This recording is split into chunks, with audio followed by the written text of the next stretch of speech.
Assalamualaikum warahmatullahi wabarakatuh and very good afternoon to Mr. Mohd Fadzli bin Abdul Rozan, Kota Belud District Education Officer, Madam Genevieve Wong, Language Unit SIC Plus Officer, also Madam Catherine Benjamin, Special Education and Inclusive Officer, other SISC Plus from other district who might be watching right now, principals, senior assistants, teachers, uh, and ladies and gentlemen.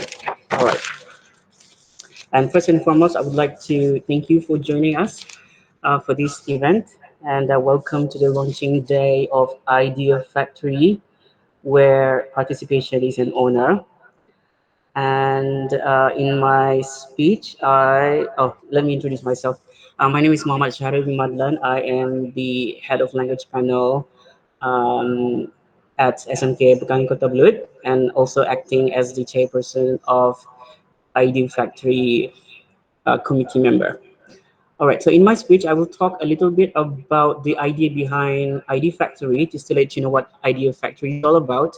I will also talk about the logo, the motto, some of the objectives, and also where do we go from here. All right, so let me start with a little bit of a backstory, how everything got started. So early this year, before PKP happened and changed our whole lives, I actually reached out to SMK Tunside.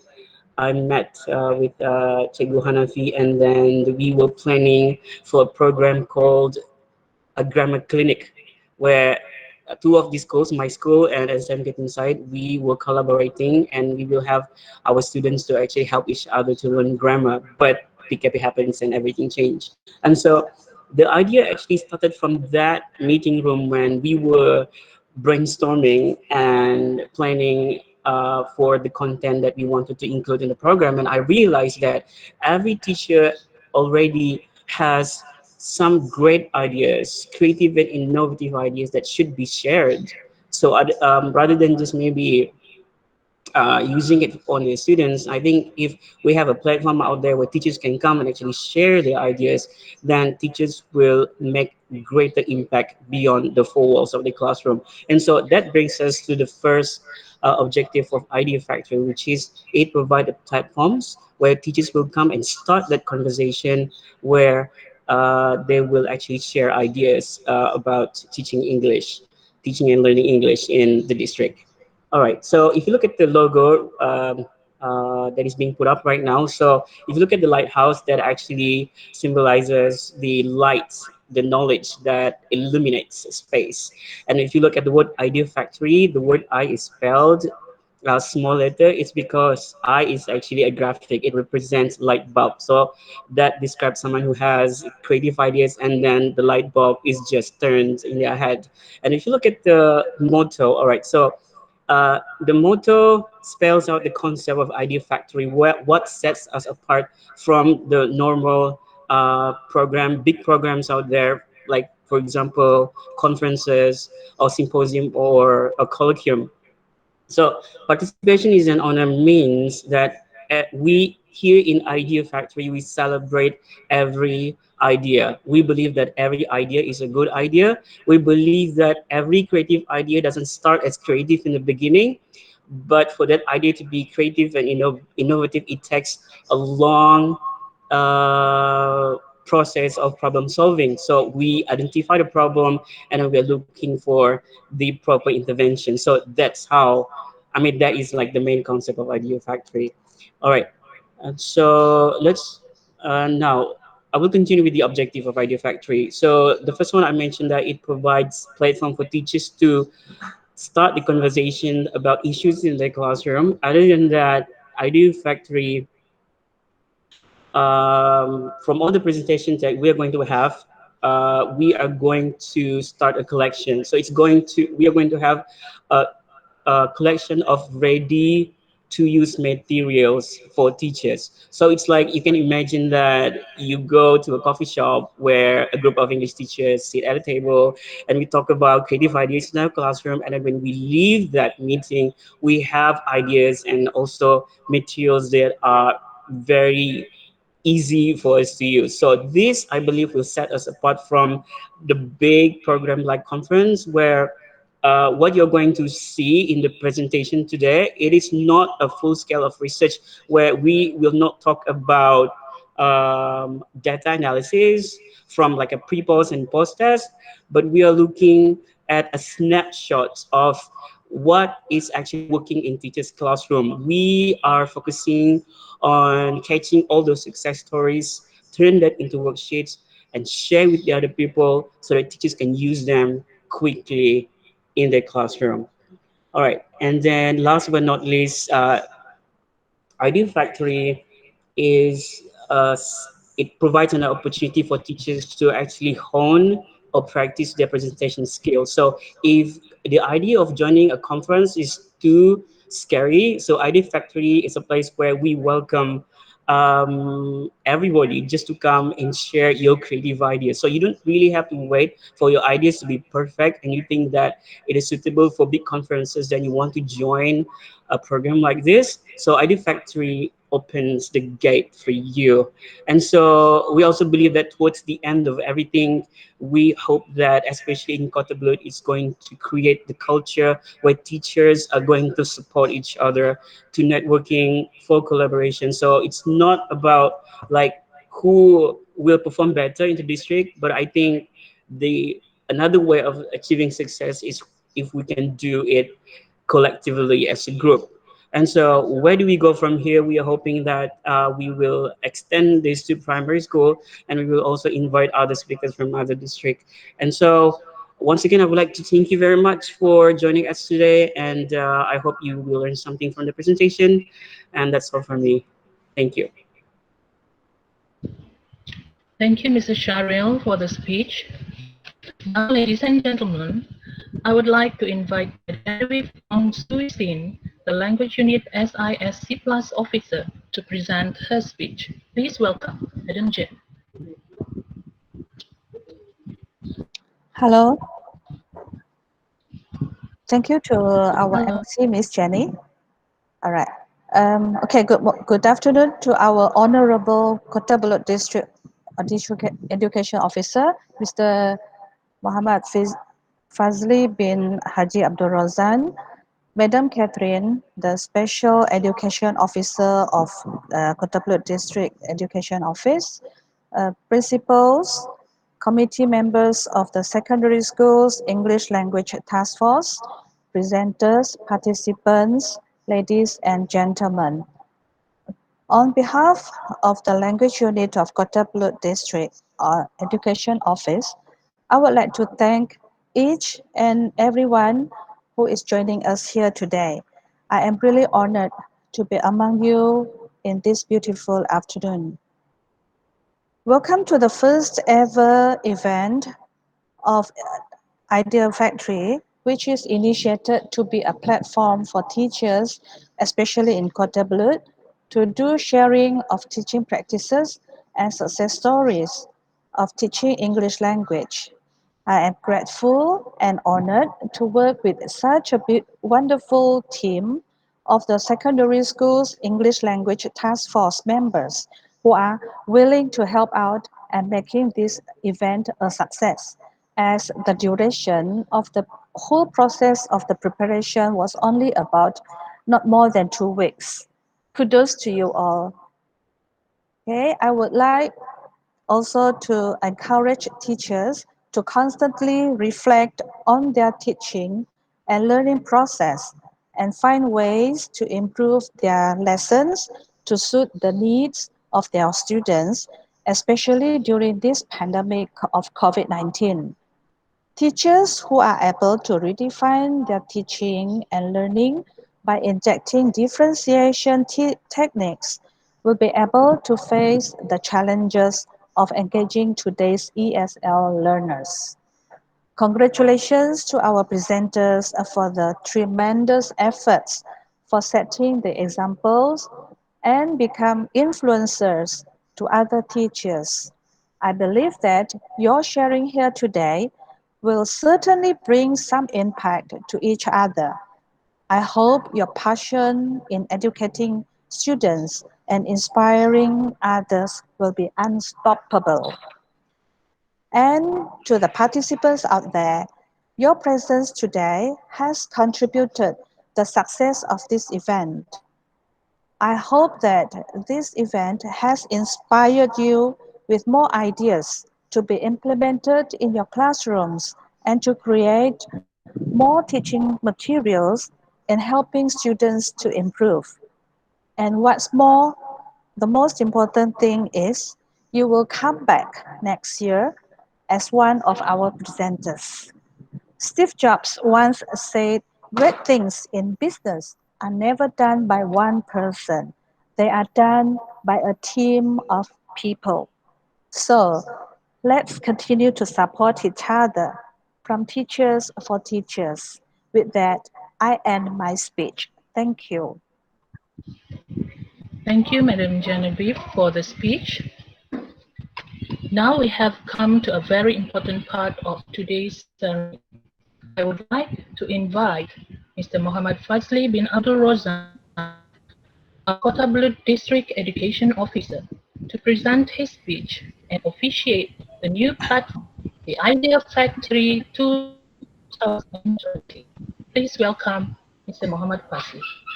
Okay.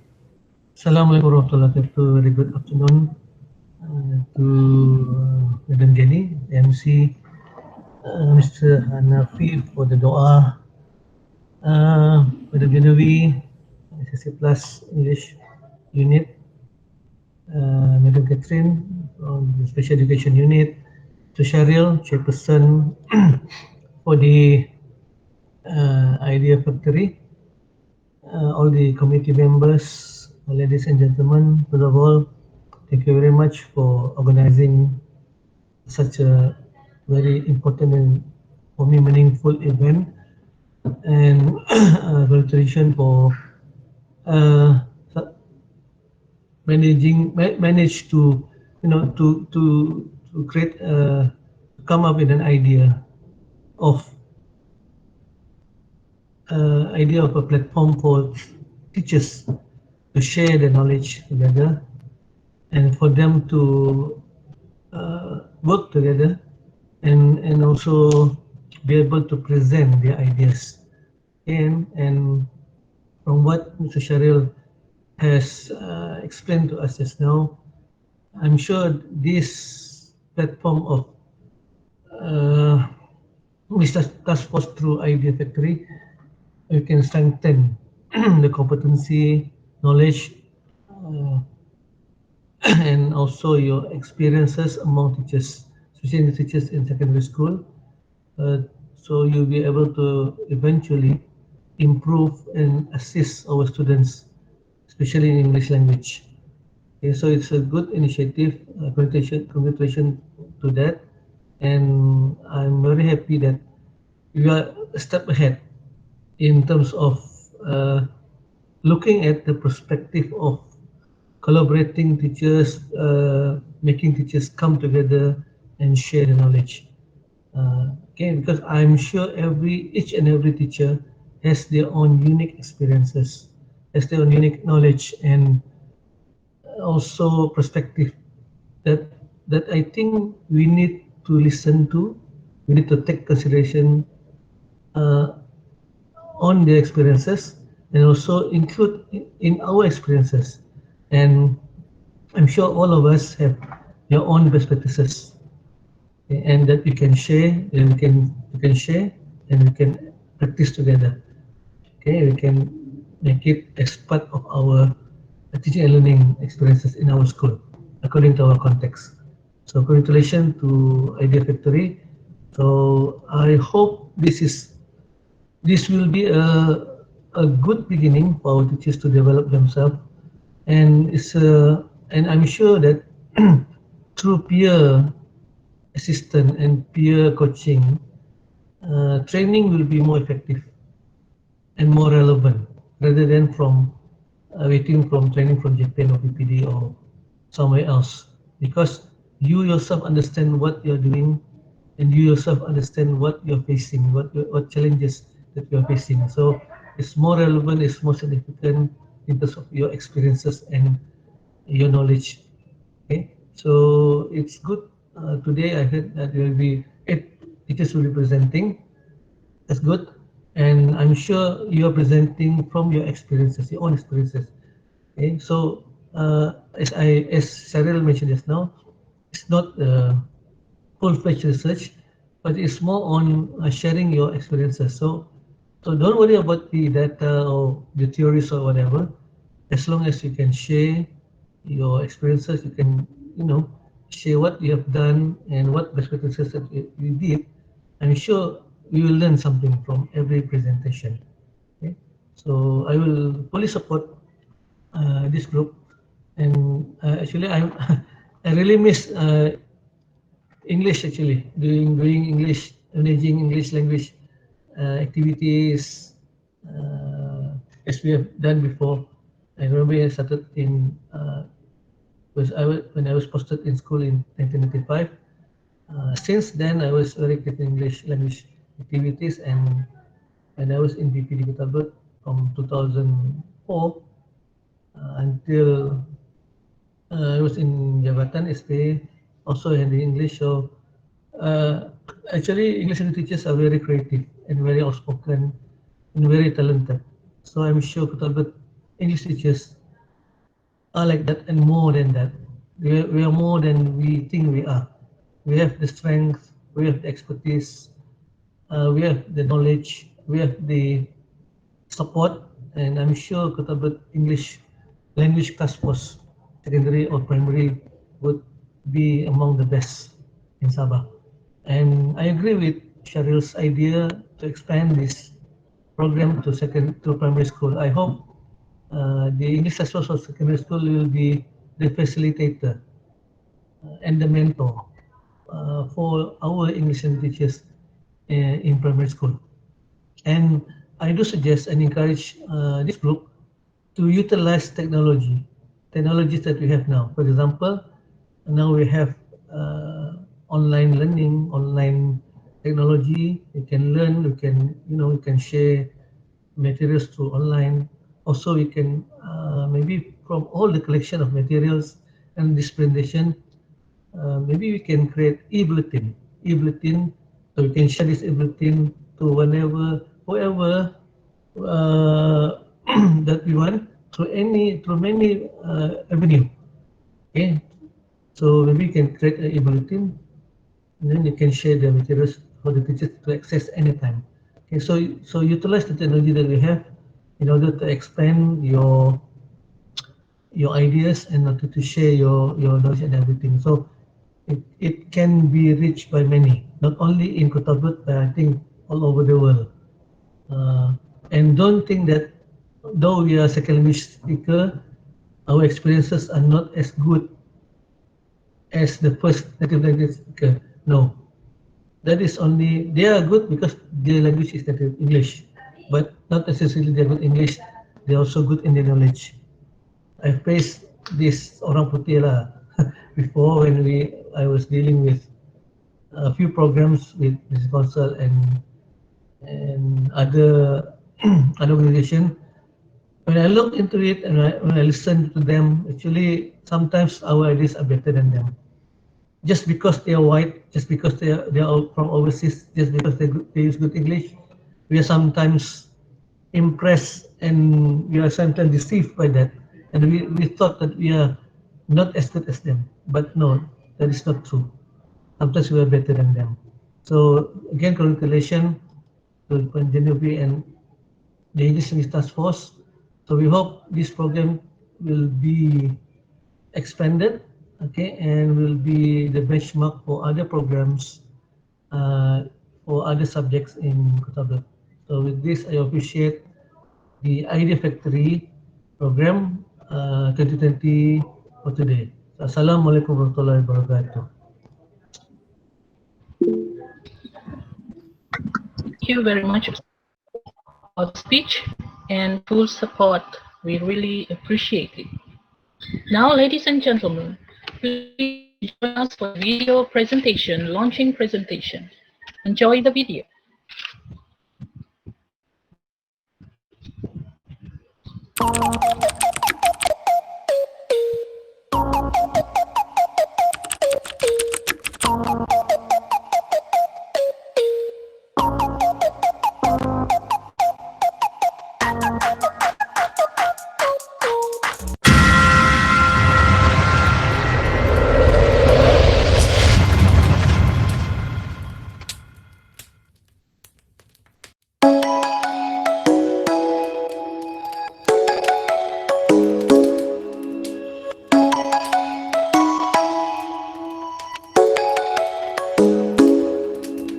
Come and fly away with me. Come and fly away with me. Come and fly away with me. Come and fly away with me. Come and fly away with me. Come and fly away with me. Come and fly away with me.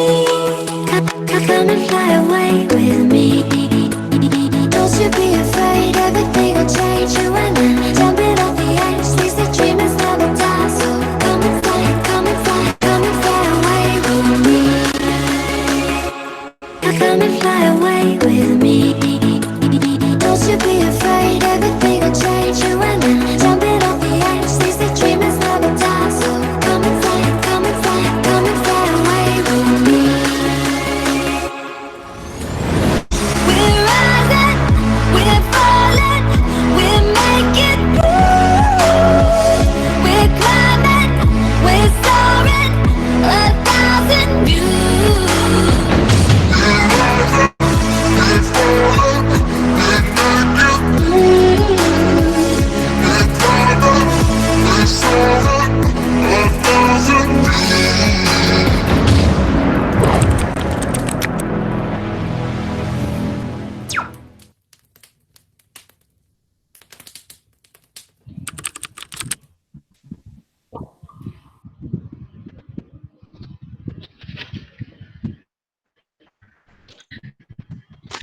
That's the end of the video. Applause to Mr. Hanafi for the awesome video.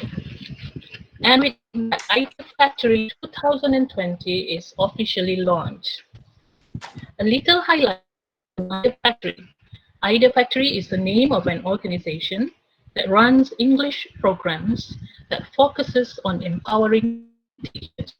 iDEAFACTORY is an organized effort to create a platform teachers to share effective teaching materials as well as providing an opportunity for teachers to network and collaborate, which contribute in improving the quality of English education in the district. Participation is an honor means every idea is a good idea. Creative ideas do not start as creative in the beginning. Creativity is a continuous process of problem solving to refine ideas. So everyone is welcome to share. So ladies and gentlemen, today we are going to have 7 presenters from 7 different schools in Kota Belud district. They are Mr. Muhammad Syaharil bin Madlan from SMK Pekan, Mr. Charles Laman from SMK Pekan 2, Ms. Haniza Ismail from SMK Tambuliot, Ms. Caroline Duliat from SMK Narinang, Mr. Awang Erawan Zawawei bin Awang Daud from SMK Tanggusi, Mr. Muhammad Hafid bin Muhammad Asdi from SMK Agama Tunsai, and last but not least, Ms. Lynda Chong Ling from SMK Usukan.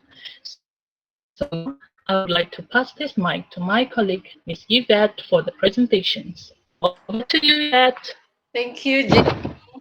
Okay, first of all, good afternoon to everyone. Good afternoon to our Education Officer of Kota Belud District, Mr. Muhammad Fadzli, Madam Catherine, our Officer at Special Education and Inclusive Unit, Madam Genevieve Wong, our English Language SISC Plus Officer, Principals, Senior Assistants, and Head of Departments of all Kota Belud Secondary Schools, fellow presenters, fellow secondary school English language teachers in Kota Belud, ladies and gentlemen. So, sorry, ladies and gentlemen, quite nervous. It's very obvious, sorry. Okay, so this is the core of our idea factory today, which all the 7 presenters, they will be presenting their ideas, their sharing, their best practices to us. As you all can see here, okay, why is Muhammad Hanafi presenting? Sorry, Hanafi, can you stop presenting and showing my face? Thank you. Right. As you heard just now, Jenny has already introduced you the presenters of our Idea Factory today. I hope all of them has switched on their cameras. Let us check before we start, yeah? So we have Lynda. Hi, Lynda. Carol. Are you here, Carol? Carol is here. Syaharil has switched on the camera as well. Syaharil, say hi. Hanafi. Mr. Charles. Hello, Mr. Charles. Mr. Awang. And Teacher Haniza. Are you here, Teacher Haniza? Right. So everyone is here. So to kickstart the first batch of Idea Factory for today, our first presenter is from SMK Usukan.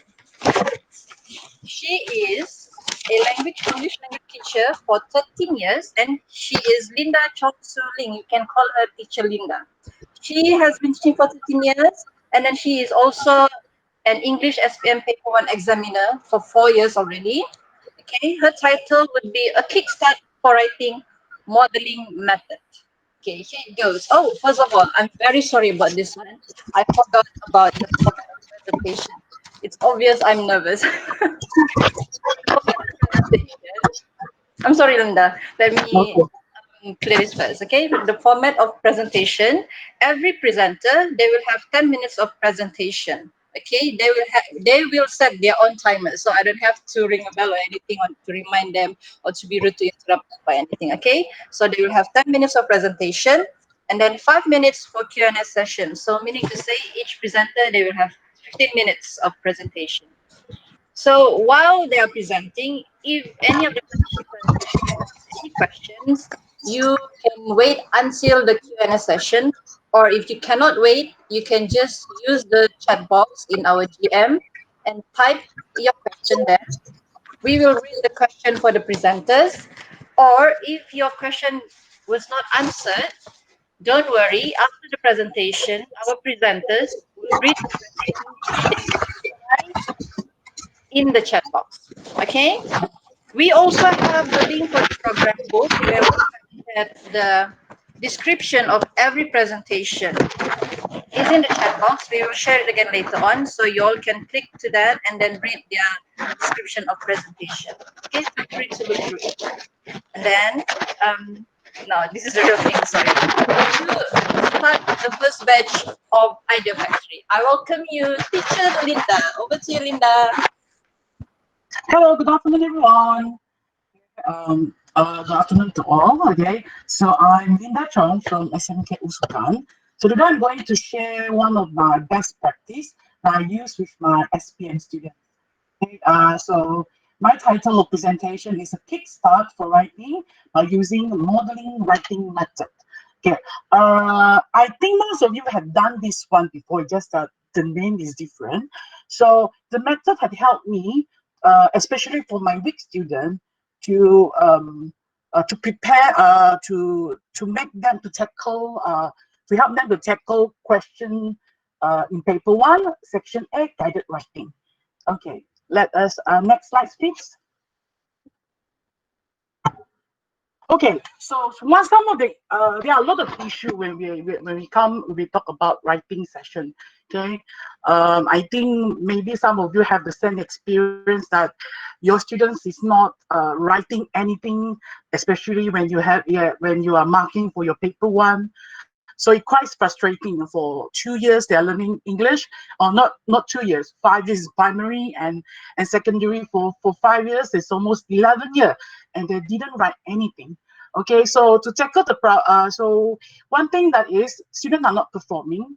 I get a lot of empty script, especially from the back for the backbencher. Okay, they don't write anything. They don't want to try, and there are some students that told me that, teachers, I don't know about English. I don't understand what the question is about. So they will give up, and even the intermediate sometimes they struggle to have a kickstart, how to start introduction, okay, in writing, and then due of this one, they are wasting their time. At the end of the day, they don't have enough time to finish up their writing paper. So there are a lot of hanging writing and everything. So with this issue, okay, and since I get this method while I was marking as a marker, and some of the markers, the senior markers, share it to us about this modeling technique. Okay, so let us see what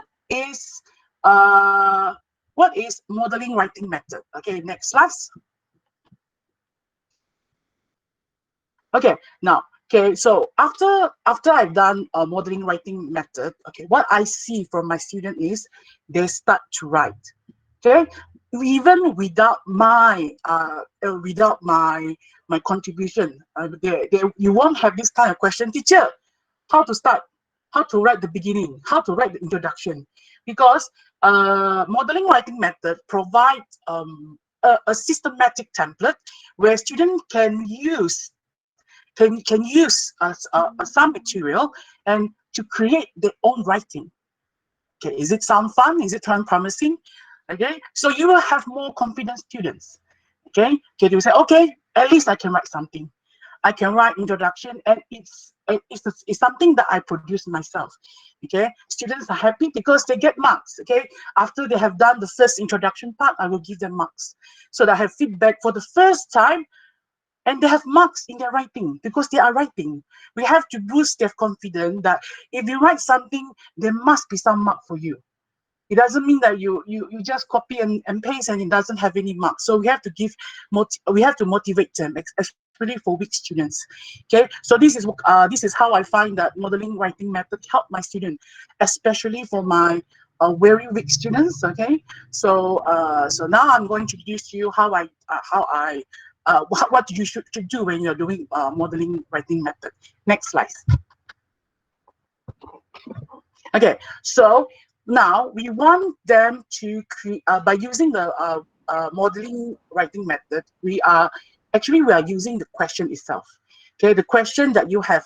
I'm talking about paper 1 in guided writing for section A. Okay, how we use the question and to become an error-free.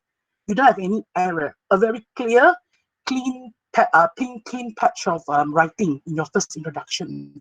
Okay, if you notice in your bullet, when you are doing your writing, okay, when you're marking your writing, you will see the first bullet will clear patches. Clear patches means that you have a paragraph that doesn't have any much of error. Okay, so here the student will get a D, beginning with a D. Okay, so D is quite promising. So it's a passing if they continue to create such a language, and they will pass. Okay, so first thing, the student will need to know, okay, use the sentences found in this question, okay, and to help them to get started. Okay, so the weak student will know how to start, and the intermediate student won't waste time, okay, to think how to start the writing. Okay, number 2, so you have to tell them that they need to make changes, or you don't need to make any changes at all. Okay, so normally, okay, the changes will be in the pronouns, or you need to drop certain words to make it more sensible, or to make it you are writing it out. Okay, so and last one, and you will create introduction all by your own in your own writing after you drop or you change the pronouns. So that is modeling writing method is. Okay, next. So what you need to teach your students. Next slide. Okay, first thing, you need to teach your student which sentences in the question can be used and how to use it. And secondly, what do they need to change in order to make it your own? And also, number 3, what do they need to add to make the sentences theirs? Okay, so more personalized, maybe some information. Okay, so I'm going to do a handout to you now. Okay, I'm going to show you a question. Next slide, please. Okay, so this is a question from 2015. Okay, so your school is organizing a ceremony for your favorite English teacher who is retiring. You have been asked to give a farewell speech. Okay, first thing, you have to teach your student the format. What's the format? Anyone? Anyone can answer me? Okay, so this is a speech format. Of course, to start a speech, you have to say, good morning, right? Okay, so they got 1 mark already for format mark. Okay, and then ask them to notice some of the pronouns here. The pronouns here is your, okay, and you. Okay, and we have a little bit details that you need to put in. Okay, who is retiring? So maybe you need to add some detail. Okay, next. So you can provide them with a template like that. Okay, in the question, you have this kind of pronouns. So to make it yours, you have to change the pronouns into first person. Okay, so this will be very benefit for the weak student as they know what to do. Okay, they will see, oh, in the question we have this one, so teacher say that I need to change it. So they will change it. So I find my weak students are very happy when they are given the template and they can do some changes. Not just only merely copy and paste. Okay, so so you can provide them this template, okay, or for the intermediate, okay, you can make some changes, put in some detail. So it depends on how you go, how you're going to do it with your students. If your students are able students, so maybe you can give them some details or ask them to give some definition, okay, so that will be adding more details into the introduction itself. Okay, now I'll let you see what's the outcome of the changes. Okay, next slide. Okay, now, so the question is your school, right? So when because it's a speech, so we begin with good morning. Okay, so this is, I think I think most of the teachers have asked the students to memorize it, going to the principal, teachers, and students. Okay, so your school become our school. Okay, so exactly the same, but you change the pronouns and it became your own language, your own writing. Okay, so favorite English teacher, because who here? So give them detail. What's the name of your teacher? Okay, so you have been asked. So you change you into have to I. So I have been asked. So that will be a good start for introduction. Error-free, no grammatical error, and then you have a good impression for the marker as well. Okay, are you ready to do a next question with me? Yes. Okay, come on. Yes. This is a Yes. Yeah, this is a hand-on time. exercises, practice. Right. Okay, next slide, please. Hanafi. Next. Yeah. Oh, yes, yeah. Okay, so this is a 2012 question. Okay, your younger sister is studying overseas. You have decided to write a letter to advise her on how to spend her money wisely. Okay, so what are format here? The format here is letter. Letter, okay. Popular. Sorry? Informal letter. Informal. Informal letter. Informal letter. Okay, so this will be a difficult part. Okay, if they are using the same template as just now, your younger sister will be I, right? So you are talking to your sister, so you have to give name to your sister or what you call him as a second person. So you have to teach your students how to do that. Okay, so normally we will start with letter with how are you, right? So, okay, that will be a salutation. Start with something like that, greetings. Okay, so starting overseas. So overseas is a place. So where is the place? Where? Maybe a university, the name of a university. Okay, 10 minutes. Okay, so I'll just, okay, so you will memorize. So you have your, you, her, to her here. So they have to change the pronouns into first person.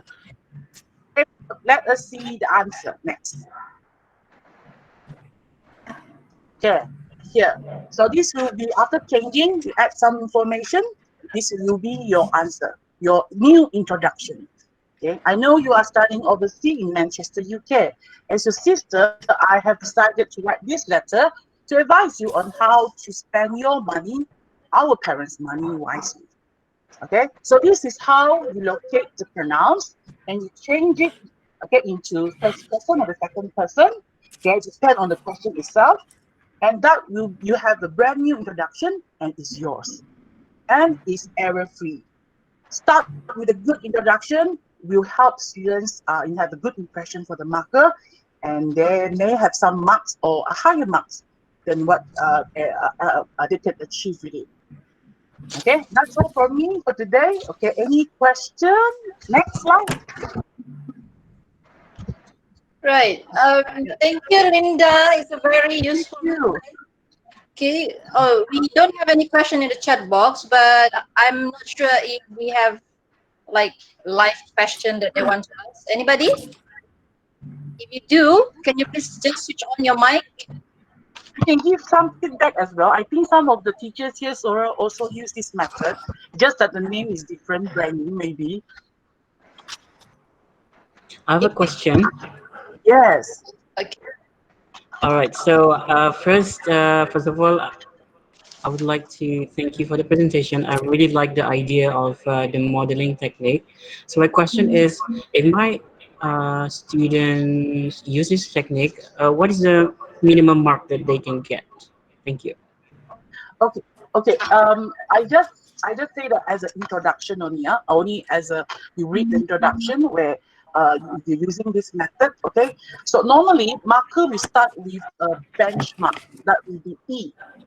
Okay, that will be E. So when you have the E band, the student in paper one, section 8, it will be around 7, 8, and 9 marks. Okay, but with the error-free clear patches, you will upgrade to D. So that will be 10, 11, and 12. So it's either they are the upper or the lower. If they continue to write so, all the content are there. Most probably they will get 3 marks for format, 15 for 12 for content, 15, at a 10, a 12, 21 out of 35. So that is good enough for you to get a pass or even a credit if you have a strong marks in paper too.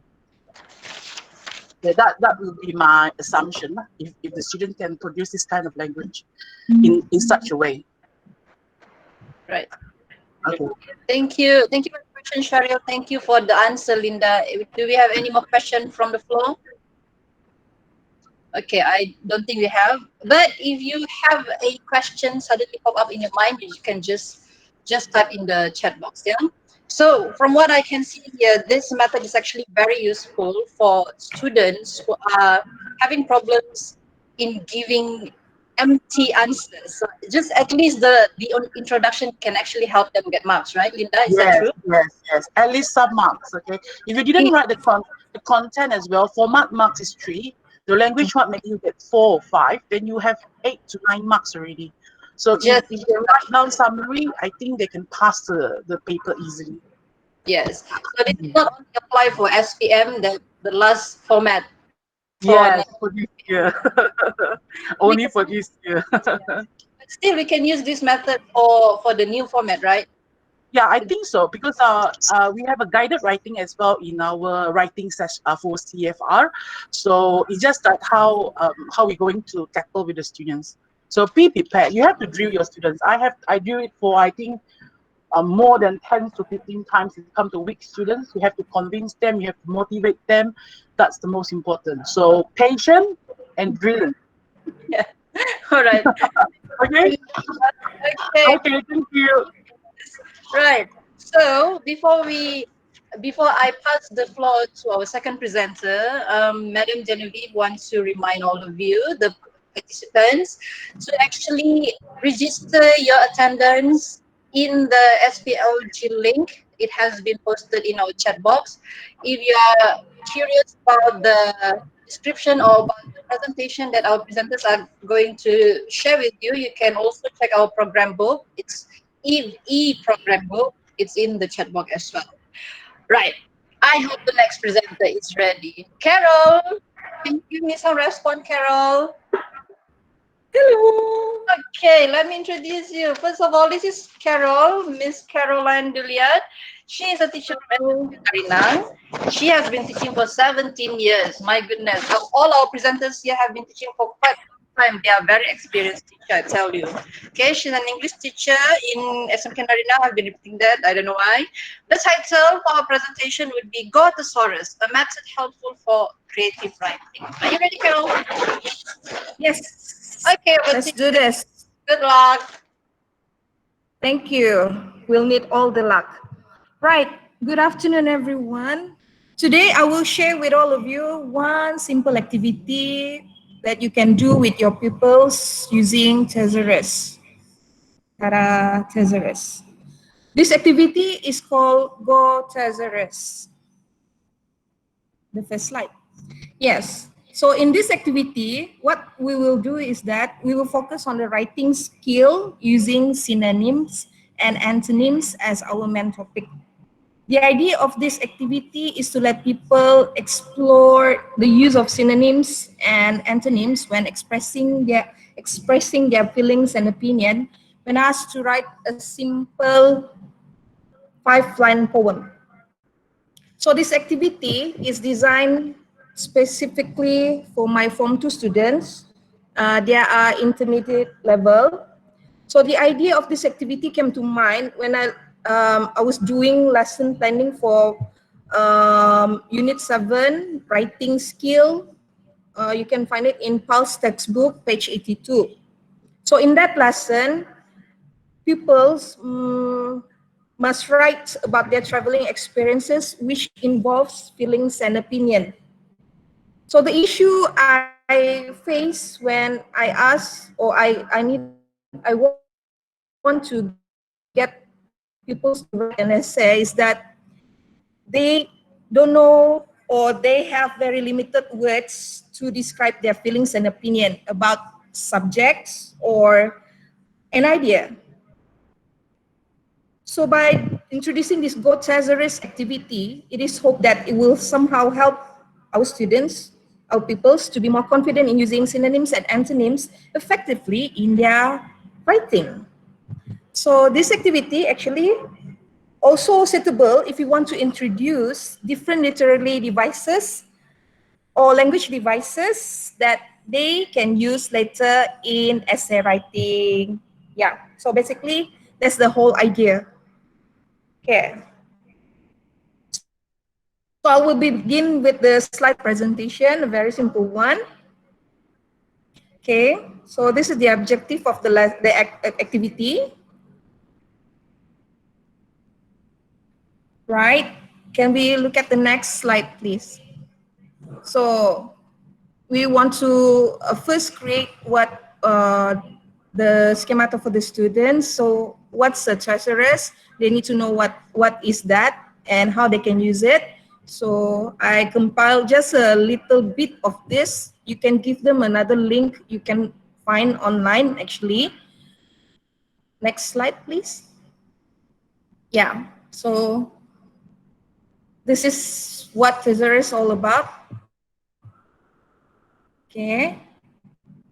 Right, next slide.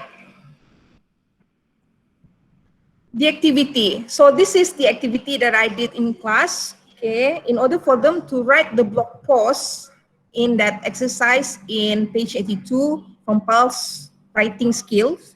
So this is like a pre-introduction to that writing. Okay, so the activity is to choose your current mood now. So if the kids or the students that they don't have words that they know about mood, so we can just show them the previous page just now. Okay. Next. Okay. So from there, we're going to look at another worksheet.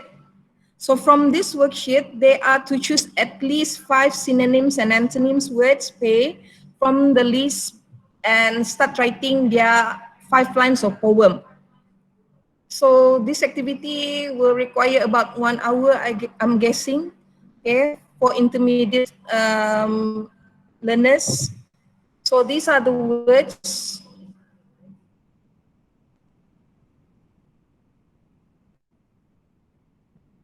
Next. So this is the activity. They are to write their poem. A poem in 5 lines in length using the synonyms and antonyms they have selected. So it's going to be a silly poem. Okay, it's going to sound silly. Okay, because they're going to connect ideas here and there to make it presentable. Okay, so next.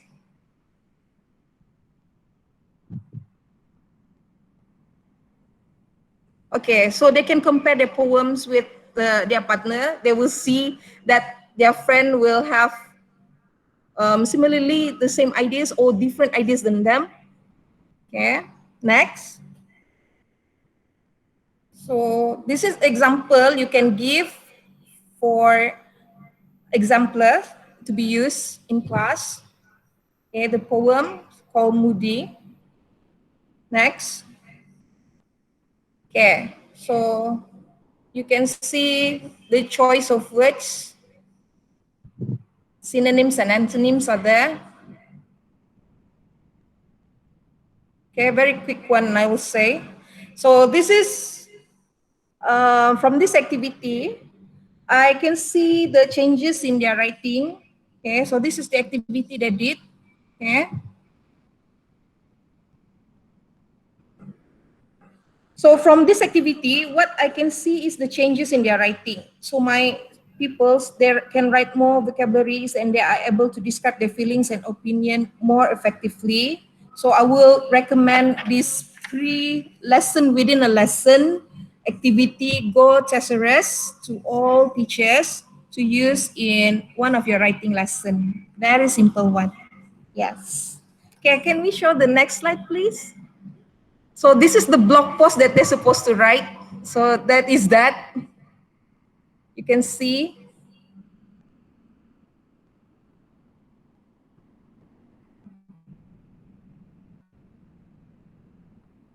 Right. So another one. Yeah. Okay.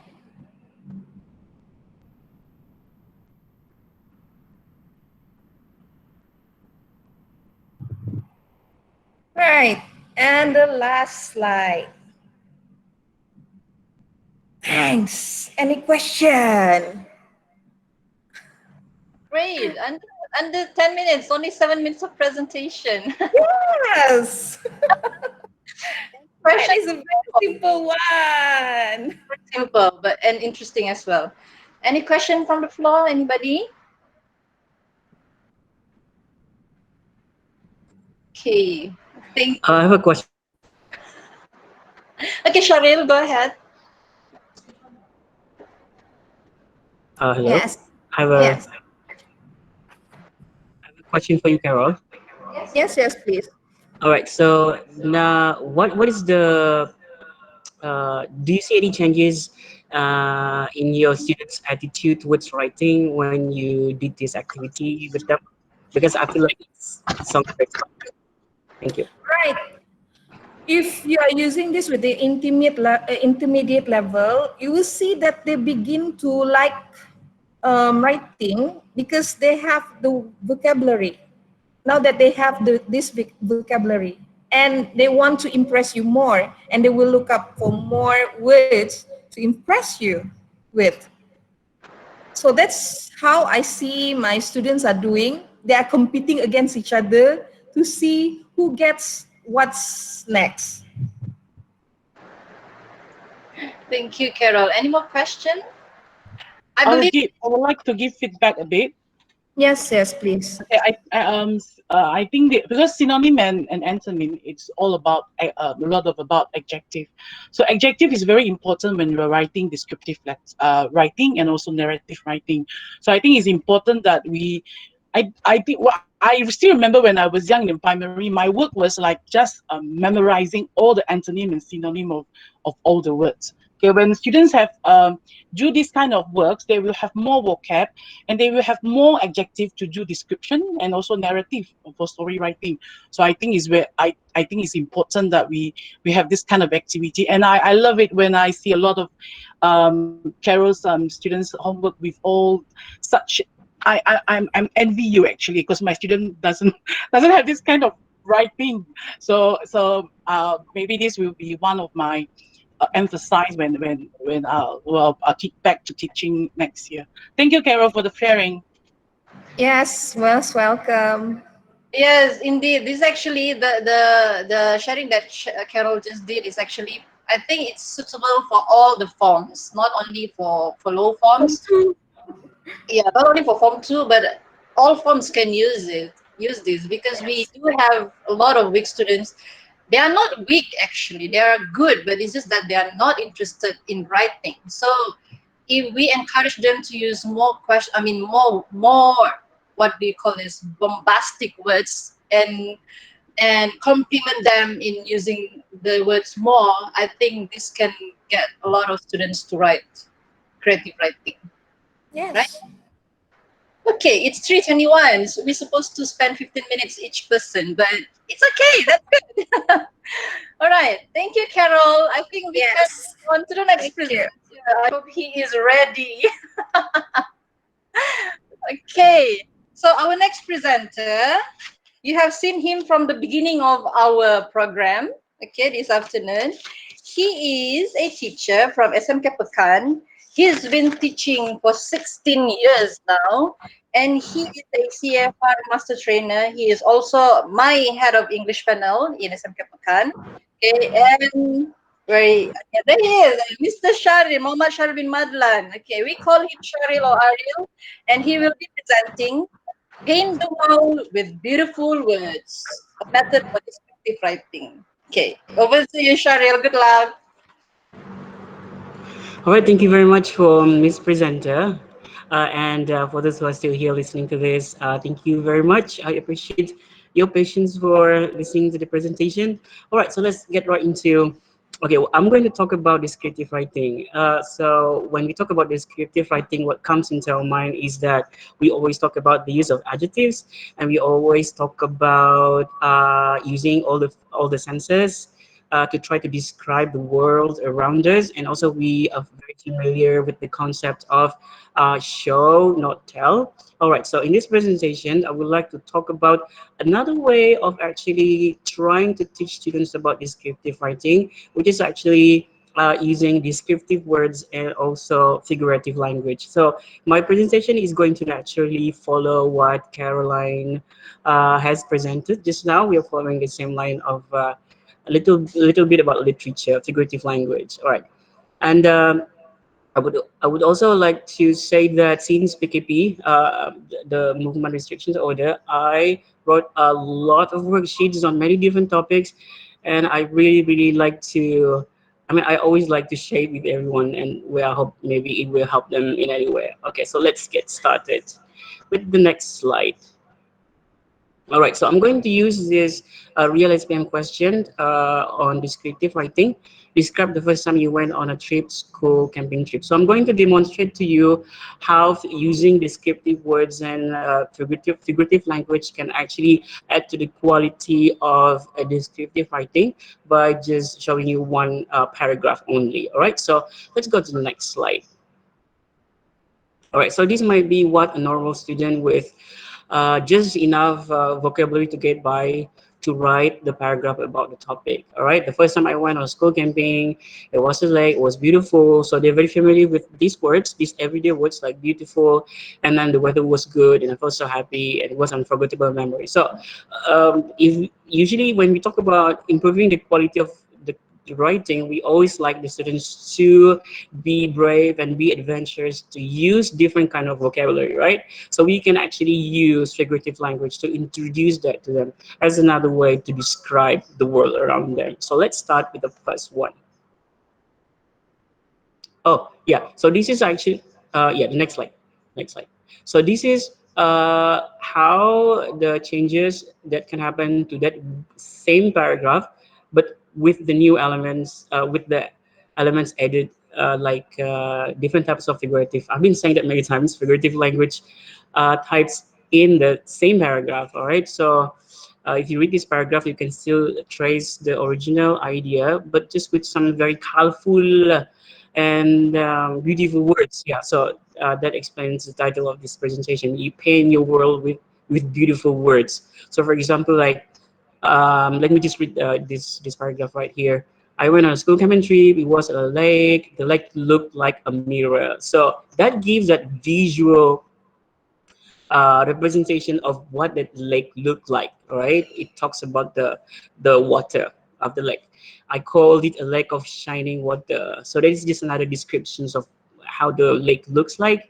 When we arrived, the weather was beautiful. When I looked up, I saw a blue ocean in the sky. So blue ocean in the sky, it doesn't just actually describe the color of the sky, but we, from the science explanation of that, the color of the sky is actually a reflections of the ocean. So this person was just basically talking about the color of the sky. It was cloudless and bright. I feel like I could stay here forever in this perfectly blah blah blah until the end of the paragraph. Yeah. So for those who are listening, can you actually tell me one type of figurative language that you can see in the paragraph?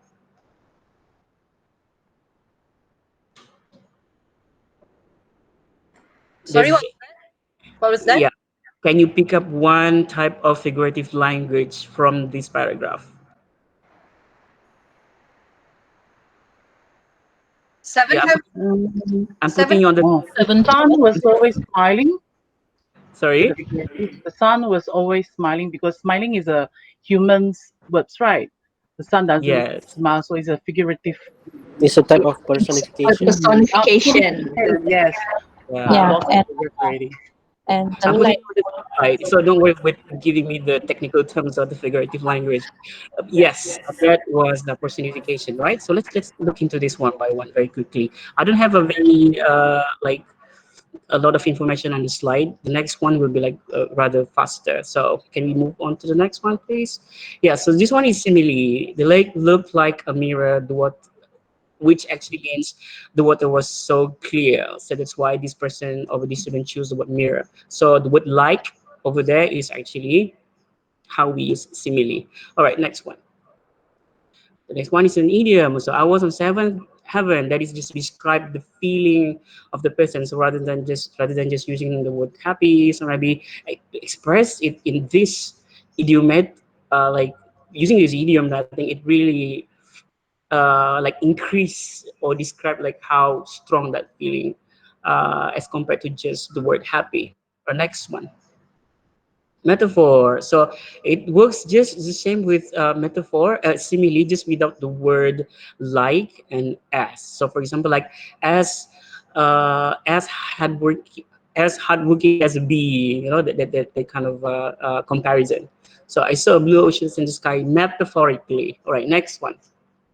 So this is hyperbole. So maybe we do not really recognize hyperbole in our everyday life by name, but we actually use it every day. So for example, if you say to someone that you love, I love you forever, or you can say, or for example, like you're waiting for someone at a bus stop and the first person came very late and you say, I waited for you for 1,000 years, so that kind of exaggeration is actually hyperbole. So it can sound very technical in the beginning, but actually when the student learned it, when they actually use it through a special worksheet that you design, they don't actually feel that very difficult to understand. Okay, next one. Personification. So this is what Lynda pointed out just now. The lake was calling my name, or you can say the sun was smiling down on me. So giving the living quality to non-human objects or creature. Yeah. Okay, next one. Is that the last one? Oh yeah, so descriptive words.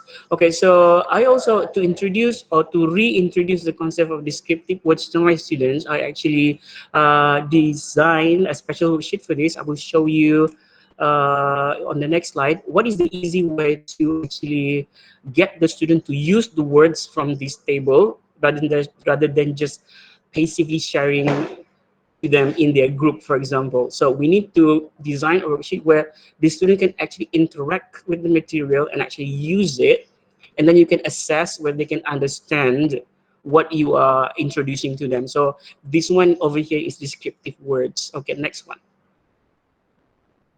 Yeah, so this is the example of students' work that I used for the PDBR. Okay, so I designed this worksheet where it will be self-accessible and also self-discovery. So because we have the constraint of communication with students and they have a very short span of focus and concentration, so the best thing that you can do is that if you can design a worksheet where they can actually do it on their own, at the same time it introduces the concept that you want them to understand.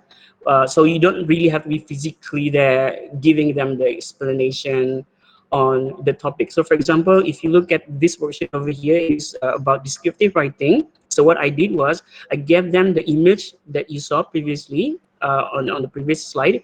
This is a table of all the words. So I want them to actually use the words. So uh, no, hang on, this is simile. This is simile, yeah, sorry. So what I did in this worksheet is that I want them to start with the word that they already knew, like happy, and then I want them to maybe Google just to find out synonyms for happy. So they come out with words like delighted, joyful, cheerful, blessed, and I want them to choose objects in their surroundings that they can compare the word happiness or the word happy to, and then they will come out with the sentences in the next practices. So immediately you can see whether they actually understand the concept of simile or not. Look at the next one. How's my time going? Well, yeah, so this is the worksheets on descriptive words. I just gave them a paragraph for less able students. I underline the words so that they will notice the part of the sentence where they need to change. For good students, maybe you just give them the paragraph and let them figure it out by themselves. And so you can just see the immediate changes in their paragraph. And then usually what I did after giving a worksheet like this, the most important part is the feedback. So when you look at the students' work and then just say something like, oh, I really like that you can actually identify the words in the paragraph that you can change with the words that you can see in the table. So you can see that from the account feedback and the students can actually get what you're trying to say. Okay, next one. Yeah, so this is the example of one of the worksheets that I have been sharing with friends in groups so far. And then next one, what is on the next one? Yeah, so I have this YouTube channel where I created especially to share educational stuff. So I actually share all my worksheets for free and turn them into videos. So if you can find me out on YouTube, watch some of the videos if you like, click like and subscribe. That will be very helpful to help the channel to grow. And thank you for watching.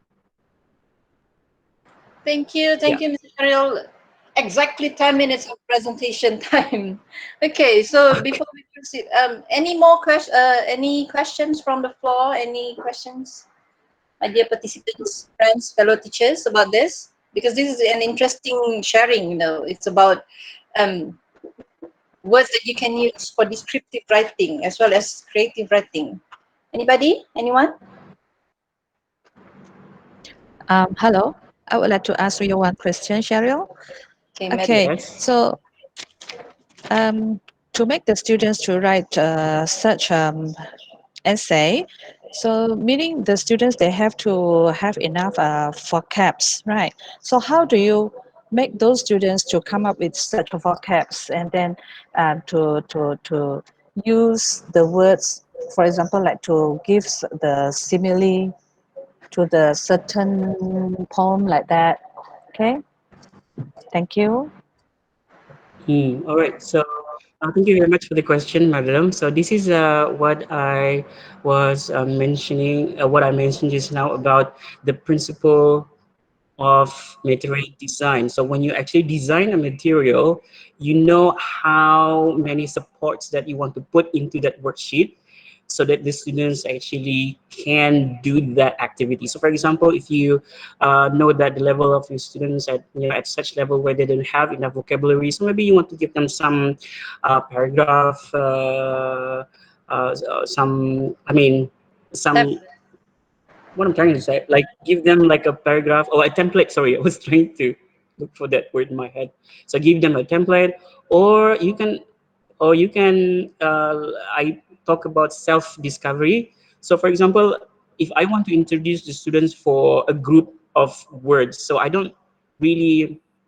So I don't have to like maybe search the words and I just give it to them. If I want them to be discovering them by themselves. I just give them the hints, and maybe you can easily Google this on Google and find, the words that I want them to get. So I wouldn't be worried so much if they don't have the vocabulary, because I know that we can design a worksheet that you can control the amount of uh, support that you can put in that worksheet, especially for online learning. Yeah, thank you. I have another question, Syaharil. Yeah. How do we tackle very weak students? I mean, how do does this method work for them? Mm-hmm.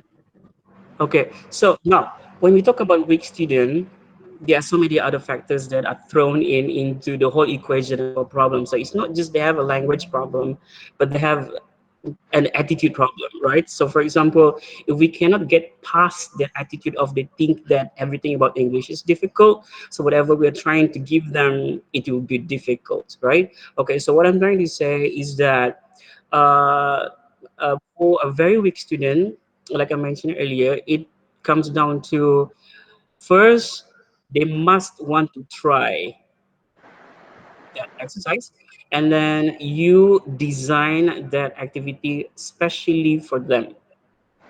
Yeah, so that's how I mean, that's why I highly encourage teachers, if you want to start designing your own worksheets, especially for the need of your student, you can actually tackle problems like this, because especially when we talk about KSSM, especially next year, it will be in the full cycle. Teachers must always know how to support their students learning, so that they can achieve the learning standards in the curriculum. So if you ask me, is there any like one surefire formula that can actually solve problem when it comes to less able students? No.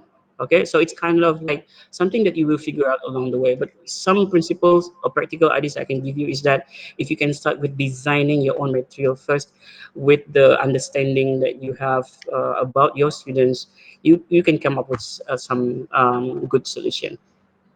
Thank you. Thank you for the question, Ms. Hanafi. Thank you for the answer as well, Syaharil. Any more question from the floor? I'm very sorry, I need to switch off my camera for a while, yeah? Okay, any more questions? If no question, I would like to say that from what Syaharil have said, yes, actually, one worksheet does not apply to every student, as we have a lot of different students nowadays. We have a very challenging students, how to say this, versions of students nowadays, right? I think all of you would agree about that. So yes, we need to how we need to edit the worksheet to suit our students' level. Before we start with the next presenter, I would like to share here, Mr. Ashmir, thank you very much for your comments, for your ideas about learning English in such various ways outside of classroom. Thank you very much. You all can see that he has been sharing what kind of methods that students can use to master English, right? Okay, now for the next presenter is, let's continue with the next presenter, Mr. Mohd Hanafi bin Mohd Asdi. He is our fourth presenter. He's from SMK Agama Tunsait Kota Belud and has been teaching for 10 years. And he is also the head of language department in SMK Agama Tunsait, and as well as English SPM Paper 2 markers. And he will be sharing about my magic table, master all verb tenses structures easily. Are you ready, Hanafi? Yes. Okay, you can have the stage. Good luck.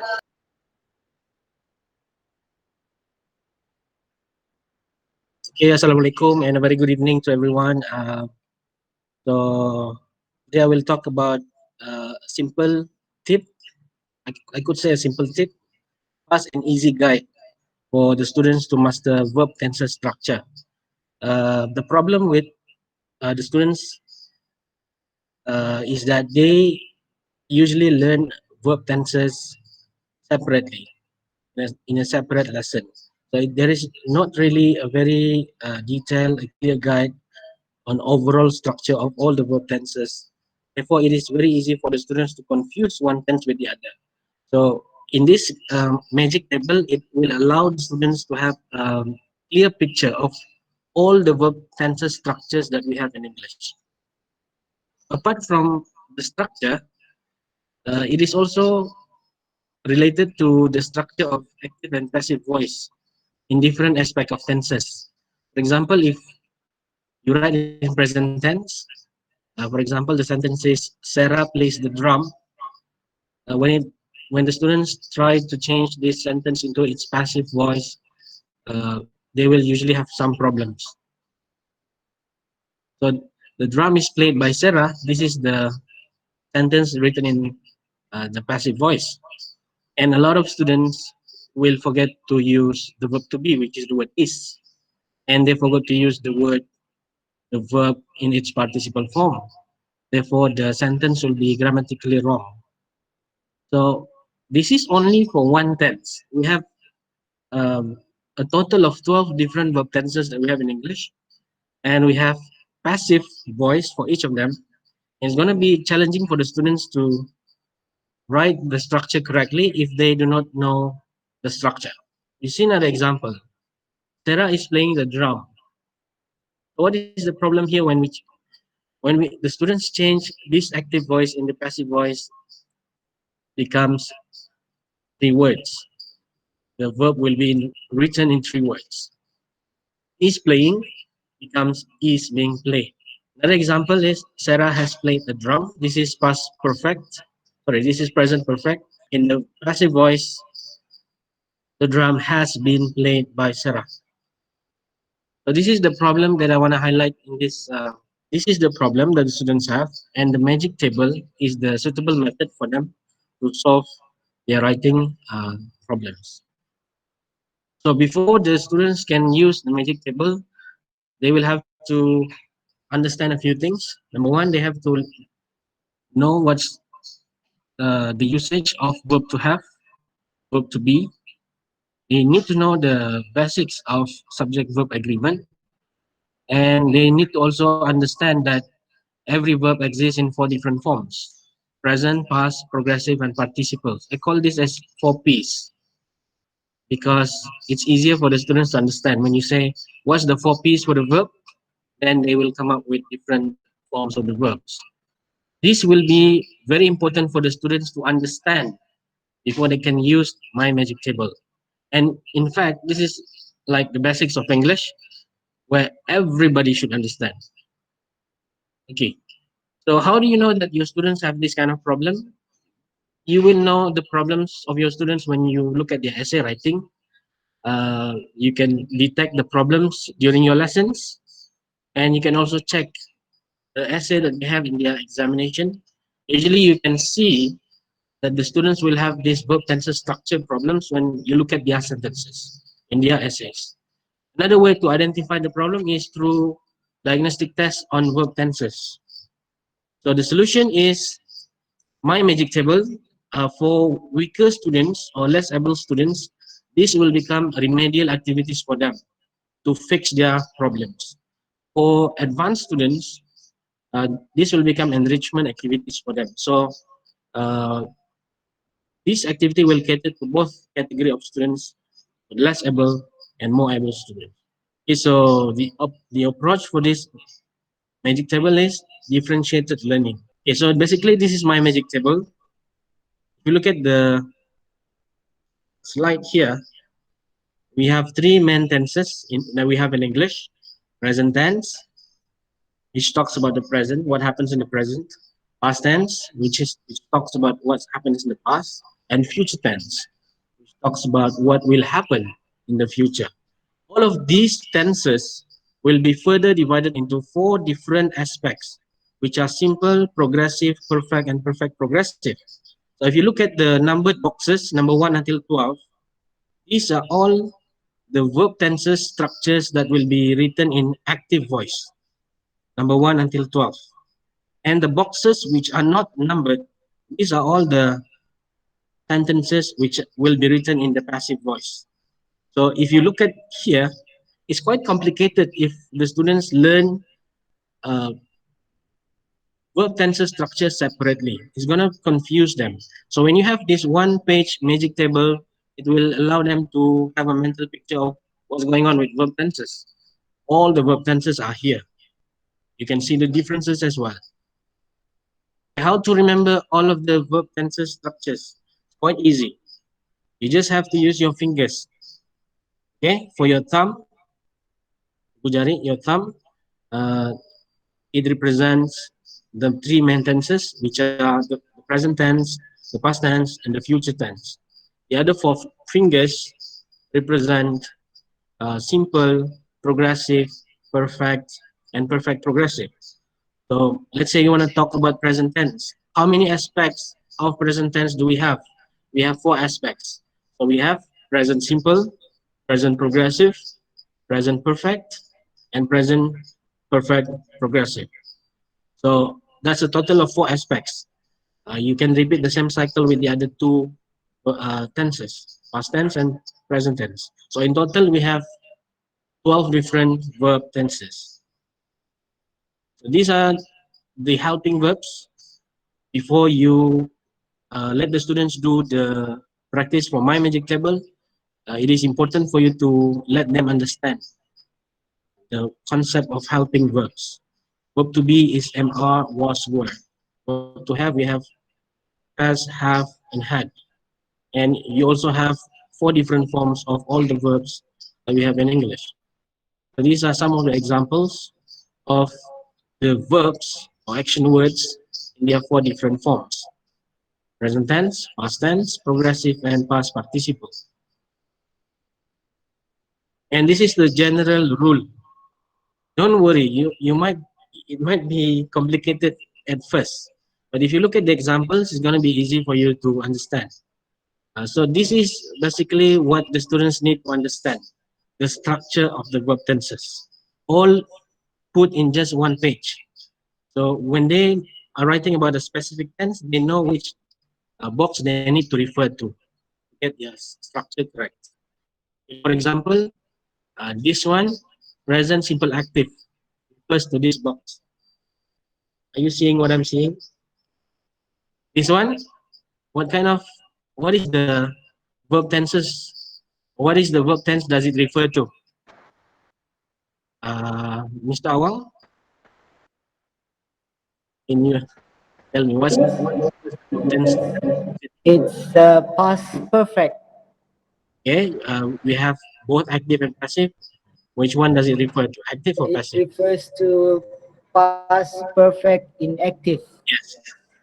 Okay, let's try Lynda. Lynda, which verb does this box refer to? Lynda. Future perfect progressive. Okay, is it active or passive? Active. Yes. Okay. So the boxes which are, crossed out here, these are the verb tenses which we don't use, or these are what we call as obsolete. It's not used anymore. That's why I put a cross here. We don't use that structure. Okay, so it's important for the students to understand the box first, the location of specific verb tenses before you can actually tell them to do the practice. Okay, so these are the examples. Okay, this one sentence, we start the practice with just one sentence. Ali eats the pizza. You see here, right? So if you use the same sentence all across the magic table, just use the same sentence, but you have to change the structure of the sentence by following the formula just now. Okay, so you will get the sentences like this. And if you see the if you use the same sentence throughout the whole table, you can see the differences. It's easier for the students to state the differences of each and all of the verb tenses that we have in English. So for the practice, you will provide a blank template to your students. And let me just show you a very quick video. This is how to use the formula. Welcome back to the next section of the video. Now we want to see the examples of how we apply all the formula into the magic table. Let's start our first sentence with present simple active, which is Ali eats the pizza. So Ali eats the pizza is the first sentence.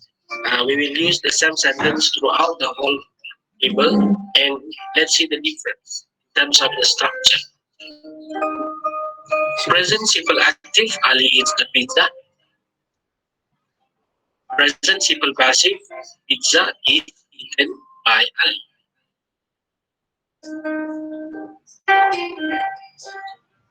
For past simple active, Ali ate pizza. For past simple passive, the pizza was eaten by Ali. For future simple active, Ali will eat the pizza. Future simple passive, the pizza will be eaten by Ali. Now let's go to the second aspect of the tense, which is the progressive or continuous aspect. For present progressive active, Ali is eating the pizza. Present progressive passive, the pizza is being eaten by Ali. For past progressive active, Ali was eating the pizza. For past progressive passive, the pizza was being eaten by Ali. For future progressive active, Ali will be eating the pizza. Now let's go to the next aspect of the tenses, which is the perfect tenses. For present perfect active, Ali has eaten the pizza. Present perfect passive, the pizza has been eaten by Ali. For past perfect active, Ali had eaten the pizza. Past perfect passive, pizza had been eaten by Ali. For future perfect active, Ali will have eaten the pizza. For future perfect passive, the pizza will have been eaten by Ali. Now let's go to the final aspect of tenses, which is the perfect progressive aspect, present, past, and future. Present perfect progressive active, Ali has been eating the pizza. For past perfect progressive active, Ali had been eating the pizza. For future perfect progressive active, Ali will have been eating the pizza. Now you have seen the formula, you have seen the example. If you have understood all of them, I think you are ready for the practice. For your practice, it is important for you to have your formula as well as your blank chapter for the magic table and the examples with you. You should put the formula and the example side by side. Then you do your practice so that you can always refer to the formula and the example before you write your own sentence in the box. Okay, that's how you use the formula. Actually, this video is what I give to my students. I uploaded this video on YouTube and I asked the students to watch the YouTube if they don't understand how to use the worksheet that I give. Since it's very difficult for us to teach, using Google Meeting, because a lot of students have these problems of internet connection. So I just told them, if you can't join the Google Meeting, you just watch my video on YouTube and you learn from there. But that's another alternative that I use during the online PDPR. Welcome back to the sorry. Okay, next. This is the worksheet that I designed for my students. I purposely put the materials of the sentences using Mobile Legend characters, because I believe almost all of my students play Mobile Legend, and if you really look at Mobile Legend, it's very engaging because of the cool graphic and so on. But at the same time, if you look at the characters in Mobile Legends, they have these different stories for each of the character. I use the stories from Mobile Legend to become the materials for my worksheet, so it can engage the students. So once they are properly engaged, it's easy to boost their motivation to complete the worksheet. Before the worksheet is done by the students, I give some of the notes for them to read. And for weaker students, for less able students, I ask them to do this guided practice where they have to fill in the blanks with the correct form of the verbs. Just now we talk about the 4 different forms of verbs. So all the students need to do is just fill in the blanks with the different forms of the verbs. Past tense, present tense, progressive, and participles. And then they will have to choose between singular and plural helping verbs.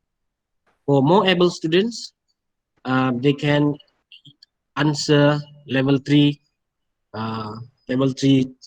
questions.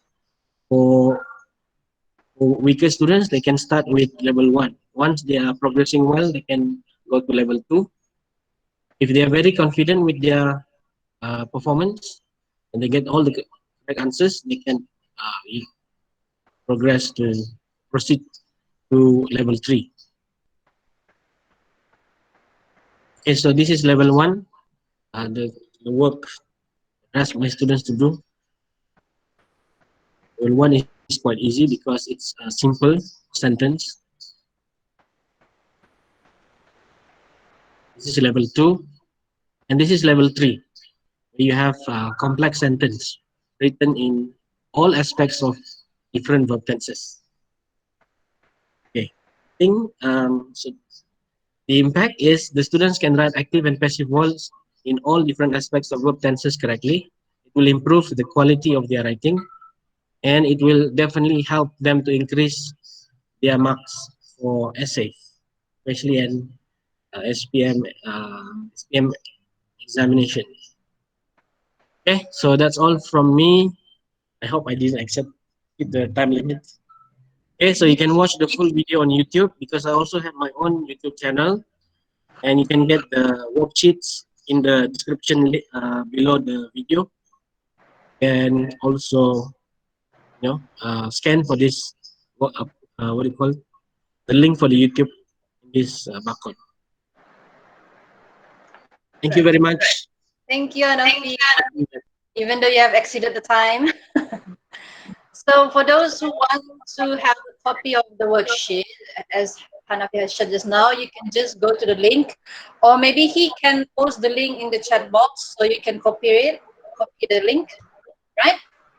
We won't take any question live, but if you do have any question, just type them in the chat box because we have another 3 presenters that are waiting for their turn.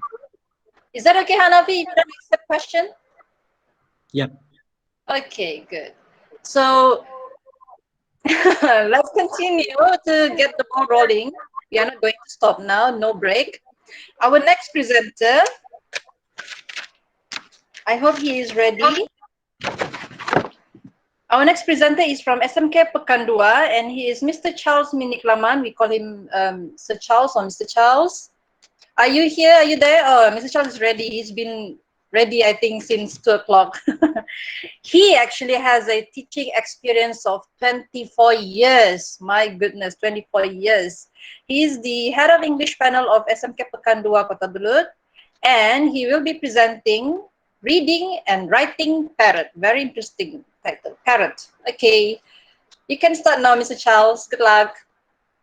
Mr. Charles, you can switch on your mic. It's mute. It's muted. Sorry. Yeah, thank you again, Ms. Yvette.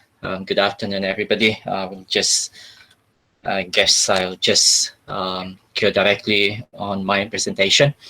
Thank you for this opportunity. It's a privilege to be able to share on a very simple idea, but I found out myself that it is really working with my students, even though might be that this idea is a bit traditional.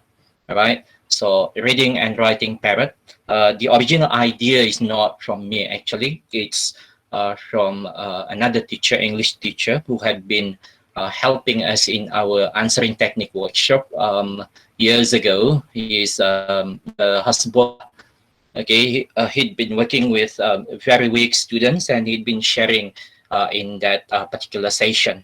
And I was interested during that time, and I decided to look into it myself. All right.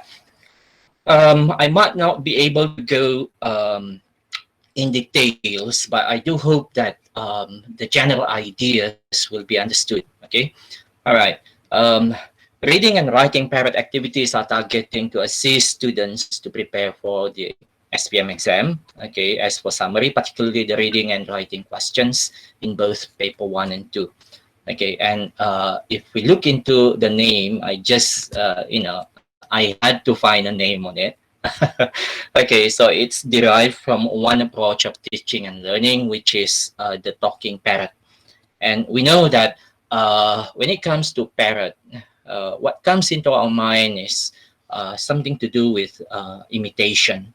Okay, but when it comes to our students actually they are more intelligent than the parrot. Okay, so that's why I found out that my students had really performed on this approach. All right, let's look. Next, please. Thank you. Okay. All right. What are the materials needed? Any text, regardless of length. Okay. But samples of questions and answers will be needed. Okay, sometime later to provide ample time to students. What is this sample of questions and answers? This will be questions and answers on both section A, section B for paper 1, as well as section C for paper 2. Okay, and it could be included even the novel. All right. Okay, and then another one is dictionary. The issues will be vocabulary, and normally weak student or very, very weak student will be having problem with this, or even the average student. Okay, and they don't have any idea on what to do. So normally when we give them an activity or even a simple exercise, they won't be able to finish it. They won't be able to perform. Okay, because they don't have any idea. So in this particular situation, what could be done? Okay, so rather than for them to not being able to write anything, not being able to do any exercise, okay, reading and writing parrot is one thing. It's more on imitation. Okay, all right. The next issue will be the sentence structure. Sentence structure of our language, the Malay language as well as the English language has very different sentence structure. So that's why students are having problem with this. And since they don't have the background, they don't have the exposure, they will need something to be exposed with, okay, to be imitated with. Okay, and then the grammar, particularly tenses, normally they are really confused. Thank you so much, Hanafi, on your sharing. Okay, they are having problem with this as well. But for the weak students, I'm talking about very weak students, they won't be able to catch up. Okay, so first thing first, need to cater their need on the vocabulary. Okay, and then last but not least, cohesiveness. When it comes to good student, or maybe I consider good, maybe in your school it's just average. Okay, good students or average students, they could answer any exercise or any question, but the problem is they have this problem of cohesiveness.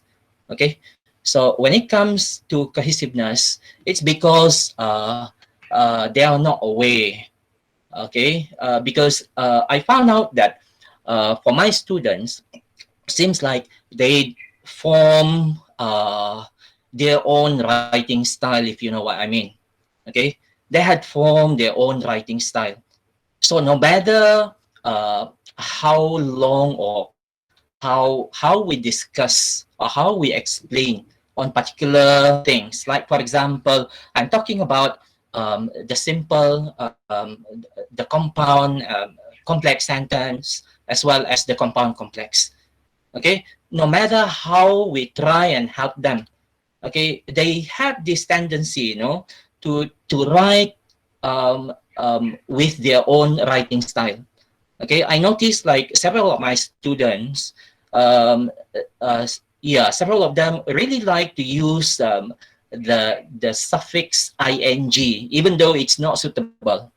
Okay, when it comes to, you know, when it comes to discussion, when it comes to explanation, discussion, trying to, you know, look into that matter, they do understand. You see, they do understand, no problem.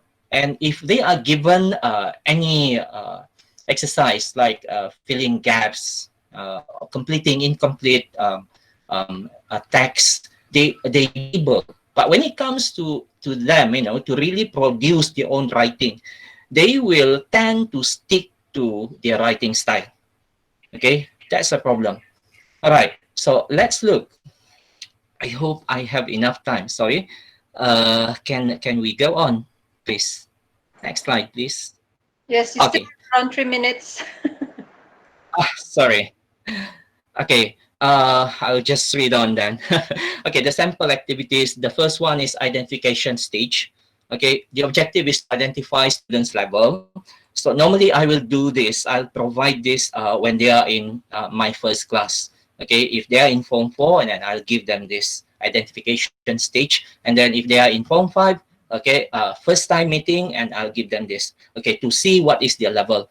Okay, so students are given a simple text. Students are asked to study the given text before answering the comprehension questions given. Students are asked to complete the same text with appropriate tenses, whereby all the verb by then had been omitted.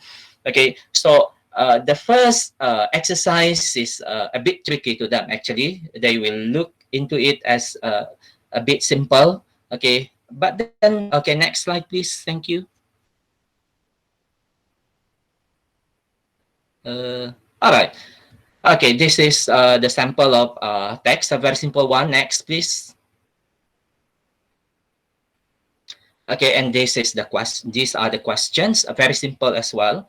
Okay, next, please. Okay, from that particular questions, it shows whether or not they are having this vocab, even, you know, at least they manage to understand the text. The next one is to see whether or not they are having this, you know, knowledge on understanding on tenses, particularly. All right.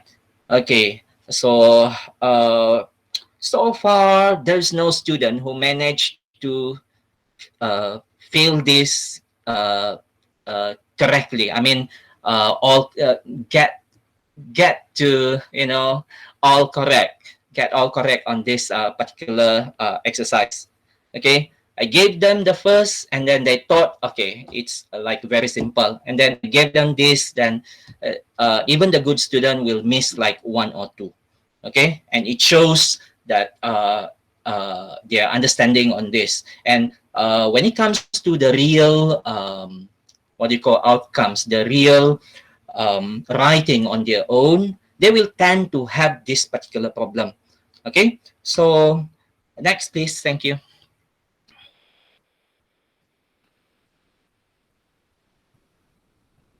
All right. Okay. Vocab drill. Okay, so this is the objective is to improve students' vocabulary. So this is for the very weak student. Okay, so students are given a question on either directed or continuous writing, and it's sample of answers. So students are asked to first study the question, okay, with the help of the teacher if they need to, and then next the student will be asked to find the meaning of every particular word and to identify the problem, and then to find the meaning. Okay, all right, and then in the end, students are asked to just copy down the sample of answer like 3 times before submitting. This is the very weak student. Okay, because if you give something, whatever it is, they won't be able to do because they are very, very weak. So this is really, you know, a reading and a writing parrot. They really just imitate, all right, whatever. But then it is working because I could see it with my students. Okay, all right, next, please. Thank you. Okay, this is one example of text. Okay, and then you could yeah, after they're done searching for the meaning of that particular word or words, okay, they will just be writing out. Okay, copying down. Okay, next please. Okay, then this is another example. Next please. Okay, and then this is the last one, cohesiveness drill. Okay, this is focusing on good student. Okay, I just started to do this this year actually, and I'm actually uh, I couldn't wait to see how they could perform. But then problem is the MCO. Okay, I didn't really manage to work with them on this. Okay, the objective is to improve students' understanding and awareness on the flow of ideas in their writing. Because talking about their own style of writing, you know, it's quite hard for them, you know, to change their style of writing. Okay, so what I did was I used this approach, okay, for them to, you know, to study the text given, okay, looking into structure, linking words, tenses, okay, and then I asked them individually to look into it first, and then discuss it in the group, and if they have any problem, then teacher will be assisting. Okay, next, please. Okay, next, please. Okay, this is the example of the text. Okay, this is one example. Okay, where the students will be what I call. Okay, this is what I call as in-depth reading. Students will be asked to scrutinize the text.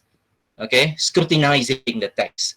Okay, so every single sentence will be identified. Okay, will be identify what verb is being used, and what type of sentence. Like for example, the first sentence is is a compound sentence, and then simple sentence. Okay, complex sentence, compound complex, and all that. Okay, okay, and yeah, it's really like scrutinizing. Okay, all right. Next, please. Okay, what will be the impact? I'm going to give a very general impact. Okay, the first one, my weak students, I experienced this myself, who never pass, you know, never pass in any test or exam since Form 4 to Form 5 trial exam. They had managed to at least pass in the SPM level, at the SPM level. Okay, like for example, I would like to highlight here in one of my class last year. Okay, during the trial, during the first term, only 3 passes. Okay, and then during the trial, only 6 passes. Okay, and then during the real SPM, I managed to get, they managed to get like 26 passes of this particular class. Okay, very weak one. Okay, and then I'd experienced in one of my previous class as well, where I've been using this reading and writing Parrot approach, where during the trial only like 4 or 5 passes, but during the real SPM only like 1 or 2 failed in their exam. Okay, so it's quite interesting. I mean, if we highlight like one student of my last year's class, during the trial, she only managed to get like 14%. It's a very, very low mark. 14%. I have 15, I have 17, as well as 18, okay, 19, but all of them managed to pass. Okay, so, okay, so, well, for one, actually, they are, you know, they are happy as long as they are having the attitude, okay, because at least they could do something. Before, they won't be able to do anything. They won't be able, they just leave blank, okay, or they just start and then they stop. Okay, and then secondly, the average students manage to score at least B grade, okay. Some of them manage to score B plus or A minus, and good students manage to score A or A plus. Okay, do I still have any more slide? Okay, suggestion for adaptation. Okay, reading and writing Parrot could be used on any elements of language by using various types of text. Okay, like for example, pronouns. If you want to make it more interesting, you could incorporate song as a text for this approach. Okay, like for example, the first one, pronouns. Okay, normally I'll be using the song "I Have a Dream." Okay, so I have a dream. I will just what do you call group my students into and give them this particular pronouns. Okay, like I, we, you. So instead of using I have a dream, I could just point to any group. Okay, and then that particular group will be singing using their own pronoun that given. Okay, like for example, instead of I, maybe they will use we have a dream. Okay, okay, we have a dream, a song to sing. Okay, so something like that. Okay, to help me cope, to help me, you could could change into us. Okay, to help us cope with anything and so on. Okay, and then yeah, normally I to make it more interesting, I mean to raise the interest of the students, I'll be incorporating music like songs. Okay, and normally I'll bring my ukulele and all that. Okay, other music instrument. Okay, so I think that's it. Hanafi, do I have still more another, or this is okay? That's it. Thank you so much. Thank you, Mr. Charles. Thank you for the You're sharing. welcome. Unfortunately, we won't have time for question and answer session. Is that okay with you? Yeah, no problem. Okay. Fine. So if there's any questions, again, like I said just now, you can just type in your question in the chat box. We have 39 people with us, still with us today. Thank you for staying this long. And we still have two more presenters. And the methods that Mr. Charles shared just now is actually really good. Yes, bottom line is drilling. Is that correct, Mr. Charles? Drilling. The students need to drill for them to Yeah, exactly. right? And Yes. also the teacher's effort and passion. Yes, I think all of the sharing that you have done, all of the presenters have done just now, is all related to passion and effort and yeah, and preparation. So kudos to all of you. So to move on to the next presenter, Mr. Awang, he's been ready as well since just now. Okay, so I hope you are ready. So we continue to the next presenter, okay, people? So Mr. Awang, he is also an experienced teacher. Hold on, where's my script? Mr. Awang Erawan Zawawei Awang Daud has been teaching for 22 years. And he is the head of English panel in SMK Town Gusi, and he is also the PT3 examiner. And for the title of his presentation is Organize Your Memory. Okay, Mr. Awang, all the best. Thank you, Yvette. Hello, everybody. Assalamualaikum warahmatullahi wabarakatuh, and a very good day to everyone. I am Cikgu Awang of SMK Town Gusi, and today I am sharing with you a worksheet that will help students develop a strategy when they are attempting part 2 in PT3 Pemahaman paper. Next slide. So, what does part 2 PT3 Pemahaman look like? Well, it looks like this. Next slide.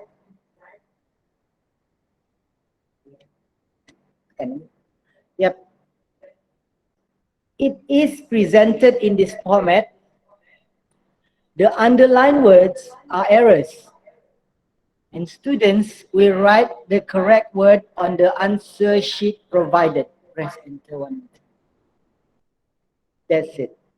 The example number 0 as seen in this slide is given to students to give them idea of how this part should be answered. Based on my classroom observation and students sharing their experience in attempting this part, What makes it so daunting is not having the option to choose from. Good students will be able to see the options because they know what those underlined words are, in what part of speech they belong to, and being able to identify which words can or cannot be conjugated. Competent students are also able to identify nouns and verbs or pronouns, and how words are formed by adding prefixes or suffixes. However, students in lower performance level may not have the mastery as their peers in the higher performance level. Therefore, these students are overwhelmed with choices of words to choose from and what concept to apply in determining the correct word to replace the underlined errors. Remember, these students, they may be weak, but they do possess large amount of vocabulary and concept in the English language accumulated from years of learning the language. However, those inputs are poorly organized. Next.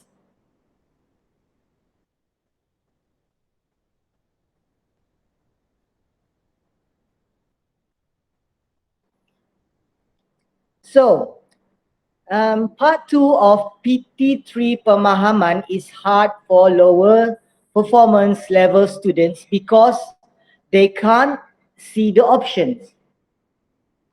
So how do we help them see the options? They have the words, they have the concept, but they are all over the place. So how are we going to help them organize the information that they have and concept that they have accumulated all these years in teaching English, in learning English? Next. So this is how I imagine what it looks like in the students' heads. The words are there, but they don't know what they are or how they become what they are. So we are going to help the students to organize the inputs that they have accumulated from years of learning English as a second language.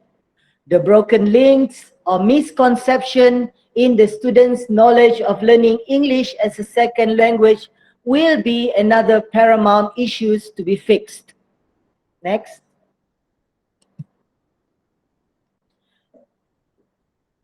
Using the jumble words as we have seen in the previous slides, guide the students to fill in the space provided. The students may do this individually or in groups. As the students attempt to categorize the words to where they belong, so as the process to understand which words belong to which part of speech, the concept of verb conjugation and word formation starts to take place. The student may ask you, teacher, what is infinitive? Teacher, what is past simple? What is past continuous? So all these questions are actually opportunity to learn, and you will be able to gauge what the student needs based from their questions. Teachers may tweak and make adjustment to this worksheet to focus on infinitives, third person singular, continuous, simple past or past participle, active or passive form of a verb, or whatever the teacher deems necessary. I would suggest a volume of 80 practices of this worksheet to be given to the students prior to PT3. Next slide. Well, I think that's all from me, and thank you so much for your attention. Thank you, Mr. Awang. It's very simple. I think we can actually use this in our school. Do you have any example that we can do together to fulfill your 10 minutes time? 5 ringgit. we still have extra time even for question and answer session as well. So yes, as you mentioned just now about the, I think we can ask Hanafi. Hanafi, can you play the slides one more time? I'm sorry, I have a question as well. Since I'm teaching Form 3, I think this question comes from me. The number 6, slides number 6. Is it okay? Is there any way to simplify this for our students, you know, our level of students? I think it's just similar between our schools. So this would be for them to, how do we do this practice with our weak students? That's my question.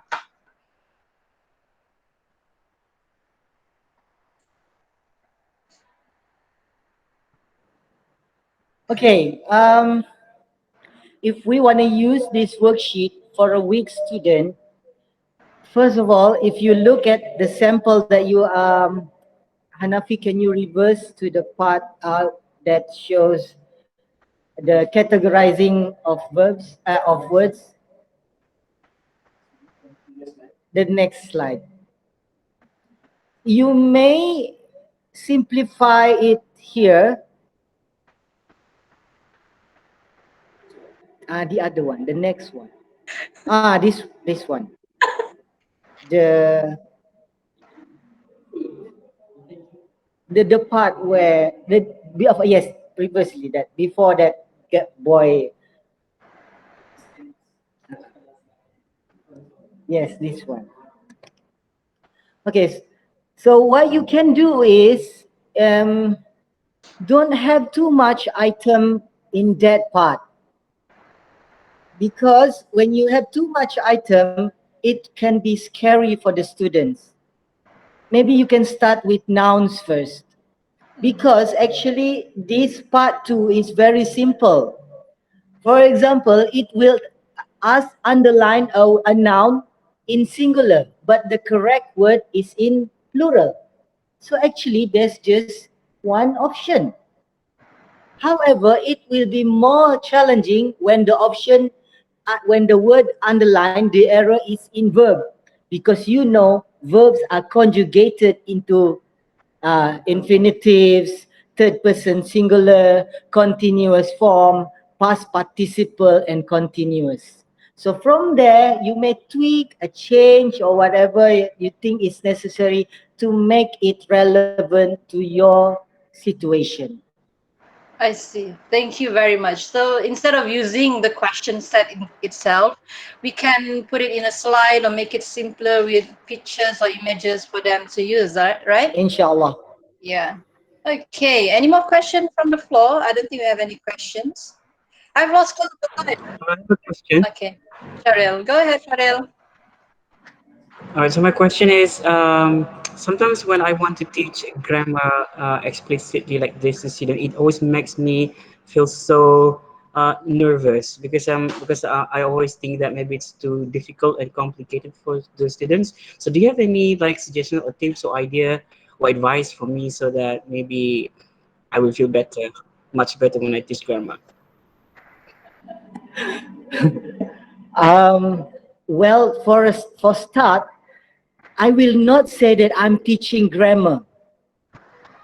I will tell them today I'm going to teach you how to answer this part of question in PT3. So it's actually, I lie to them. Huh? Yeah, to show them the purpose. So at first I will give them the question. Look at this question, I tell them. Look at this question. Tell me, how are you going to answer this question when you don't know the option? So, and then after that, I take the question and then I give the worksheet to them. Of course, the words in the worksheet have been adapted to fulfill what words that are underlined in the question that I have given them. So it's actually, you need to have the question first and analyze the words underlined, and from that words underlined, you can actually start to build what kind of grammar items that you need to discuss with your students. So I will not use, I will teach you grammar. I will say, today I'm going to teach you how to answer this question. indirectly. Indirectly, it's like I'm giving you power to answer the question. Superpower, right? It's like hidden power for you to answer the question. Yes, it's white lie. White lies are forgivable. Yes, because we need to attract the attention of the students. Okay, any more questions before we proceed to the next presenter? I think yes. Thank you very much for the useful sharing, Mr. Awang. It's really useful. You're welcome. Yes. But all what from what I can say this the all these actually can be done when we have our physical class. We I think all of us miss our physical class as well, right? So that we can conduct all this method with our students. Okay, so now the last presenter of the day, I've been told that she is not at her home. She's actually in the hospital. She has some matters that she needs to attend to. I hope that Teacher Haniza is here with us. Can I have some response from her? Teacher Haniza, are you here? Are you okay, Teacher Haniza? Yes, I'm okay. Hi. She's presenting from her car, is it? Are you Hello? Hear me? Can you hear me? Yes, we can. Okay, okay. All right. Hold on. Sorry, I'm not able to be in a proper place to this presentation, but I will try my best. Okay. And adapt anywhere. Fortunately, I prepare a video. Okay, so you can enjoy the video while listening to my presentation. Okay. Okay, Teacher Niza, hold on. I think your car is moving. That's very yeah. All right. So let me share something about you. Okay, Teacher Niza Ismail. She's a representative from SMK Tambulion. She has been teaching for 20 years now. And she also has presented at Sabah Teachers Action Research Symposium. Wow. Okay. So this is really big, you know. We have all 7 presenters today are very experienced teachers. So the title for her presentation is Project-Based Learning, Expressing Thoughts and Feelings in a Creative Way. So I would like to pass the stage to you, Teacher Aniza. You okay? Okay, thank you. Thanks for today. Okay. Is it starting? Okay, hi everyone. I'm Haniza Ismail from SMK Tambulion. Okay, my topic for presentation today is project-based learning, expressing thought and feeling in creative way. Okay. So, creativity is important in learning. The right mix of creativity along with curriculum helps students to be innovative in studies. Okay, so as we know, in PBL, students learn a subject to experience by actively engaging in the real world. And during the project, students learn to work independently or in team and unleash their creativity. Okay, for the preparation, before we start our project, we need to prepare the theme, topic or title for them, or simply ask them to choose what they want to do. And then we, as a teacher, prepare essential question, unit question, and content question related to the topic for them to think about it. Then, as a product, we need to decide what they need to do.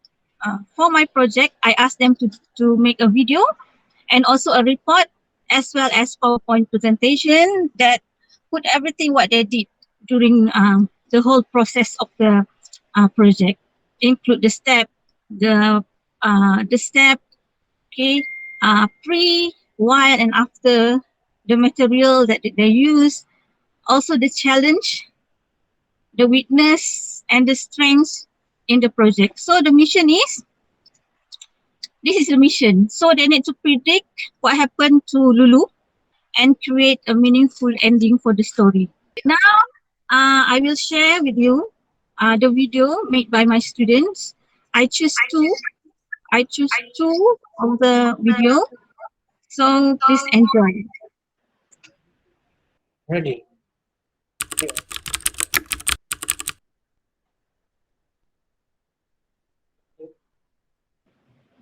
Testing.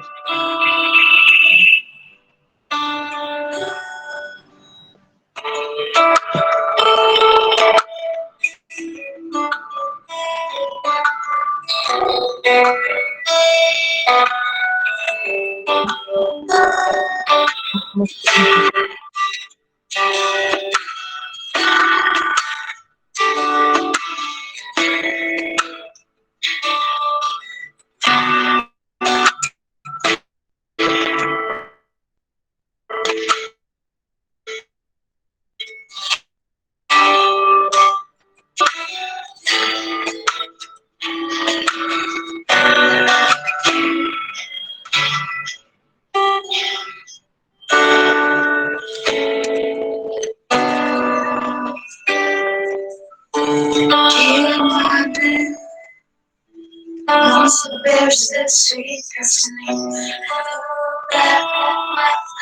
Hello. Searching for the ship. I hate to think that you only so sincere.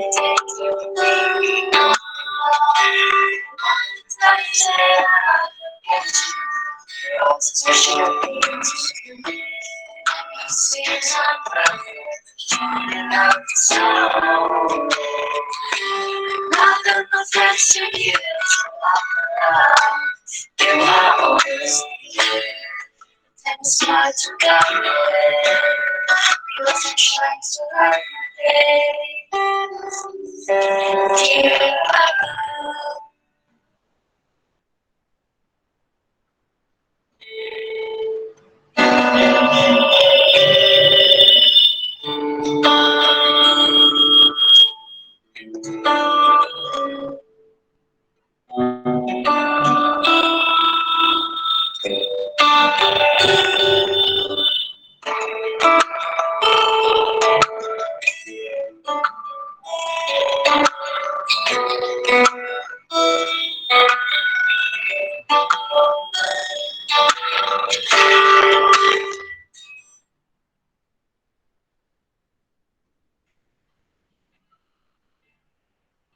Hello everyone, I'm your student today. I'm going to present the visual test given by our English teacher, Miss Lisa. For information I have just discussed, and before I continue, I will talk a little bit about the synopsis of my song. Before Lulu ran away to have Clara about to meet her mother. Lulu's dream is to be a singer. Fortunately, her mother disagreed. She was really sad, but her younger sister always understands. She said that she will always support her. A week later, Lulu has passed and got offer in entertainment. She was really happy because now she thinks that she can really achieve the dream. She told her mother about it, but her mother's answer is disappointing. Lulu was very sad, despite that she's not giving up the dream. She determined to run away from home. On that night, she wrote her mother and left. In the morning, Lulu's mother found out that Lulu has left. She was very sad. Actually, she had all her friends. You better left her because one magician never told them about it. 2 years later, Lulu has become famous and successful singer. She wrote a letter to her mother and her younger sister to come to a concert. In the concert, as is also Mother's Day, Lulu sang a song for her mother. After the concert ended, Lulu met the family. She apologized to her mother and her younger sister for not coming home. She also apologized to her mother for pursuing her dream without the approval. Lulu's mother realized that Lulu is not like her father. Lose one of my choices. Because supporting a tree from the every day peacefully family after. So that was the synopsis of the song. And now I'm going to sing the song that Lulu had sang her mother during the concert. You like to sing?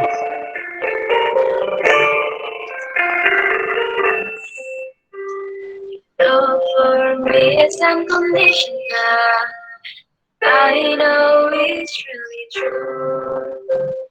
Really sorry, Mom, for all I put you through. I hope you can forgive me now. Responsibility is mine. I hope the chance to make it up until the end of time. I'm sorry for what I have done. It's been my heart so much to know I harm you so. I can bear to see the truth. I can bear to see you being sorry. Please believe what I say. Believe what I say. I'm sorry for what I did. I can bear to see you trouble. I can bear to see you being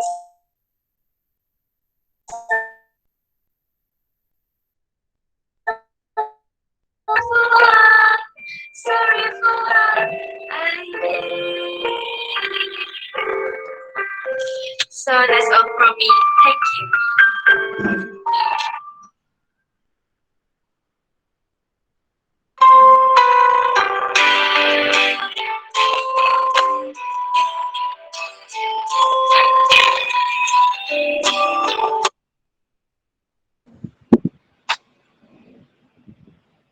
Okay, that's it.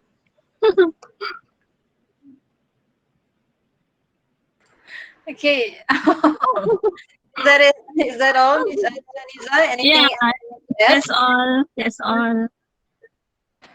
We still have 5 minutes for Q&A. Any questions for Teacher I have a Anisa? question. Okay, Syaharil. I'm sorry. Yeah, so Anisa, I really like the videos. I mean, they're like very touching, and I think it's a memorable lesson that is like will stay for many years. And so my question for you is that if I want to start doing DBL, do you have like one very quick tip, like very easy way on how to start a DBL? Thank you. Oh, Syaharil was asking the quick tips to start PBL. How Oh, the quick tips? actually, in my class, I did PBL as an enrichment. So I make sure student um student involved in the discussion on what project that they want to do. Sometimes I will ask them, are you happy today? What do you want to learn? What do you want to do? Any project? Any ideas? Something like that.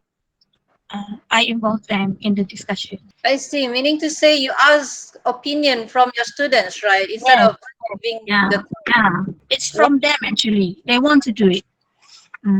as your objective achieved. Am I right? Yeah. Okay. Any more question from the floor? Hello, madam. Sorry. Oh, Miss Hanafi. Aniza, I want to ask,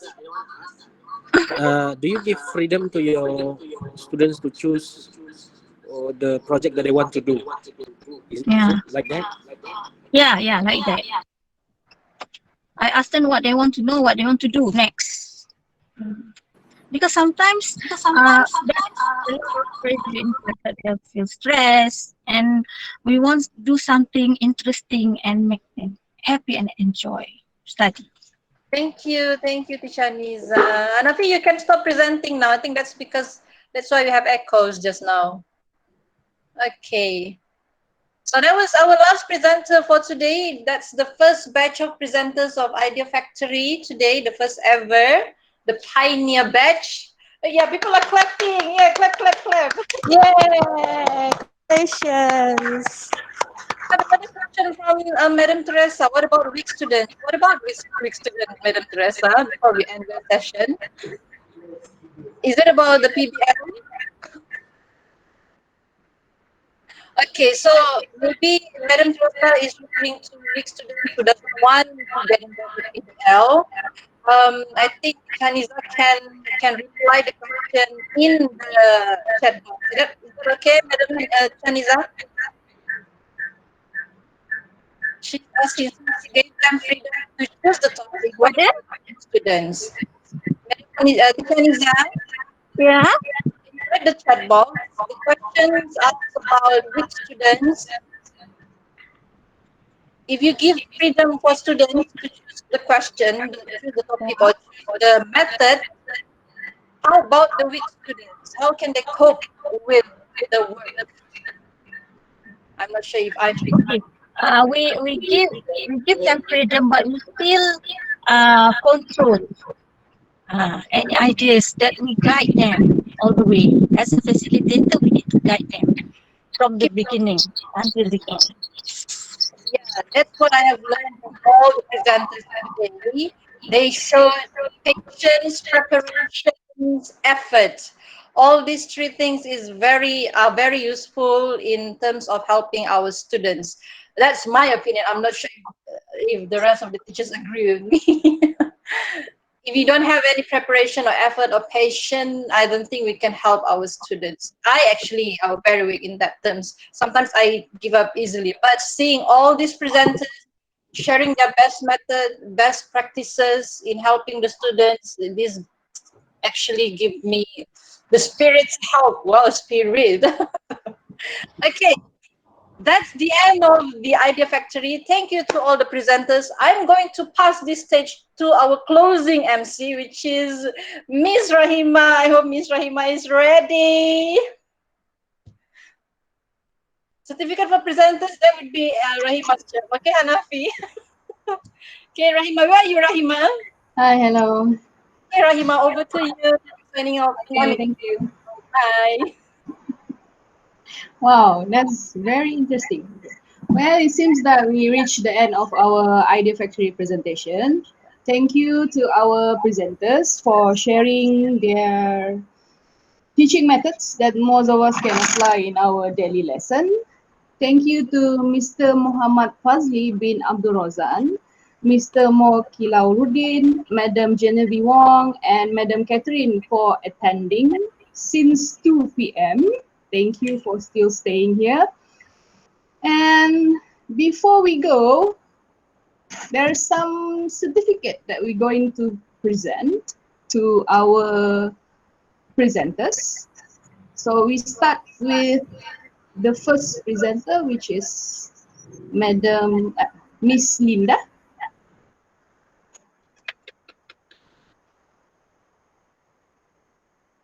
Thank you.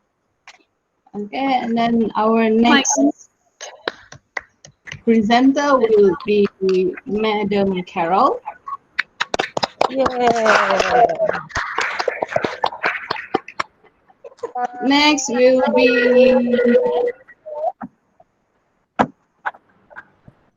Mr. Ariel. Yes.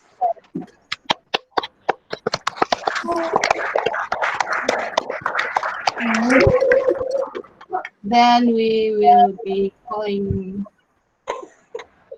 Mr. Hanafi.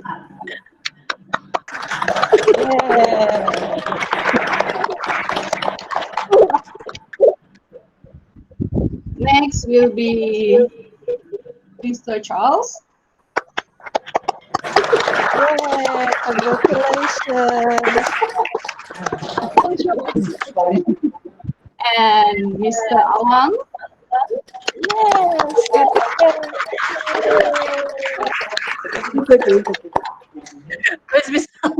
Where's Mr. Awang's certificate? Awang.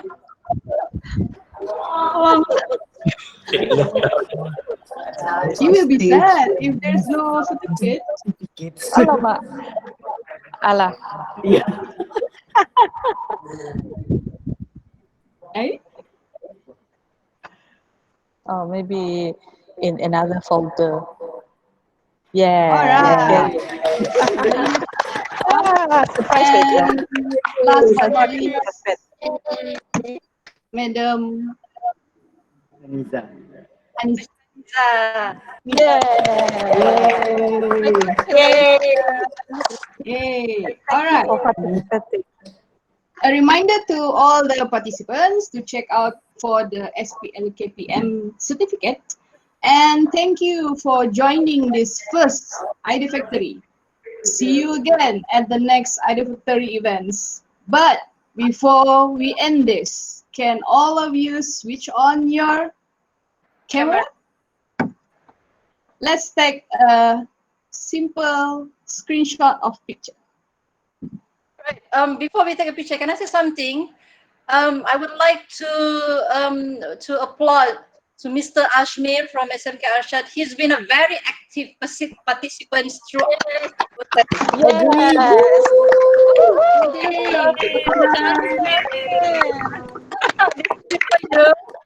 Speech. Yeah. Any feedback? Any feedback, Mr. Ashmir? Speech. Feedback, please. It's my ex-teacher. Thank you so much. Thank you so much. Thank you so much. Good job, everyone. Switch on video, sir. Switch on the camera. Yeah.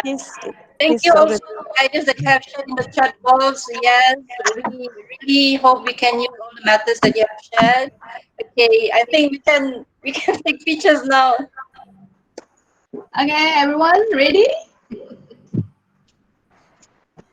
1, 2, go. One more time. All right, that's a very lovely picture of all of us. Thanks for participating. See you next year. Yay! Thank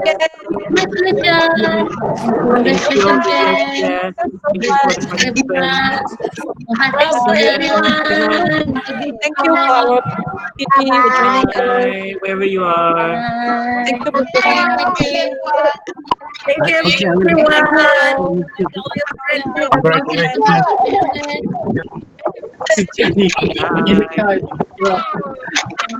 Olivia, so let's say on your video. Happy holiday! Never say goodbye. New Year! Bye, Madam Cat. Say goodbye. Okay, I didn't do that. Sorry. So excited.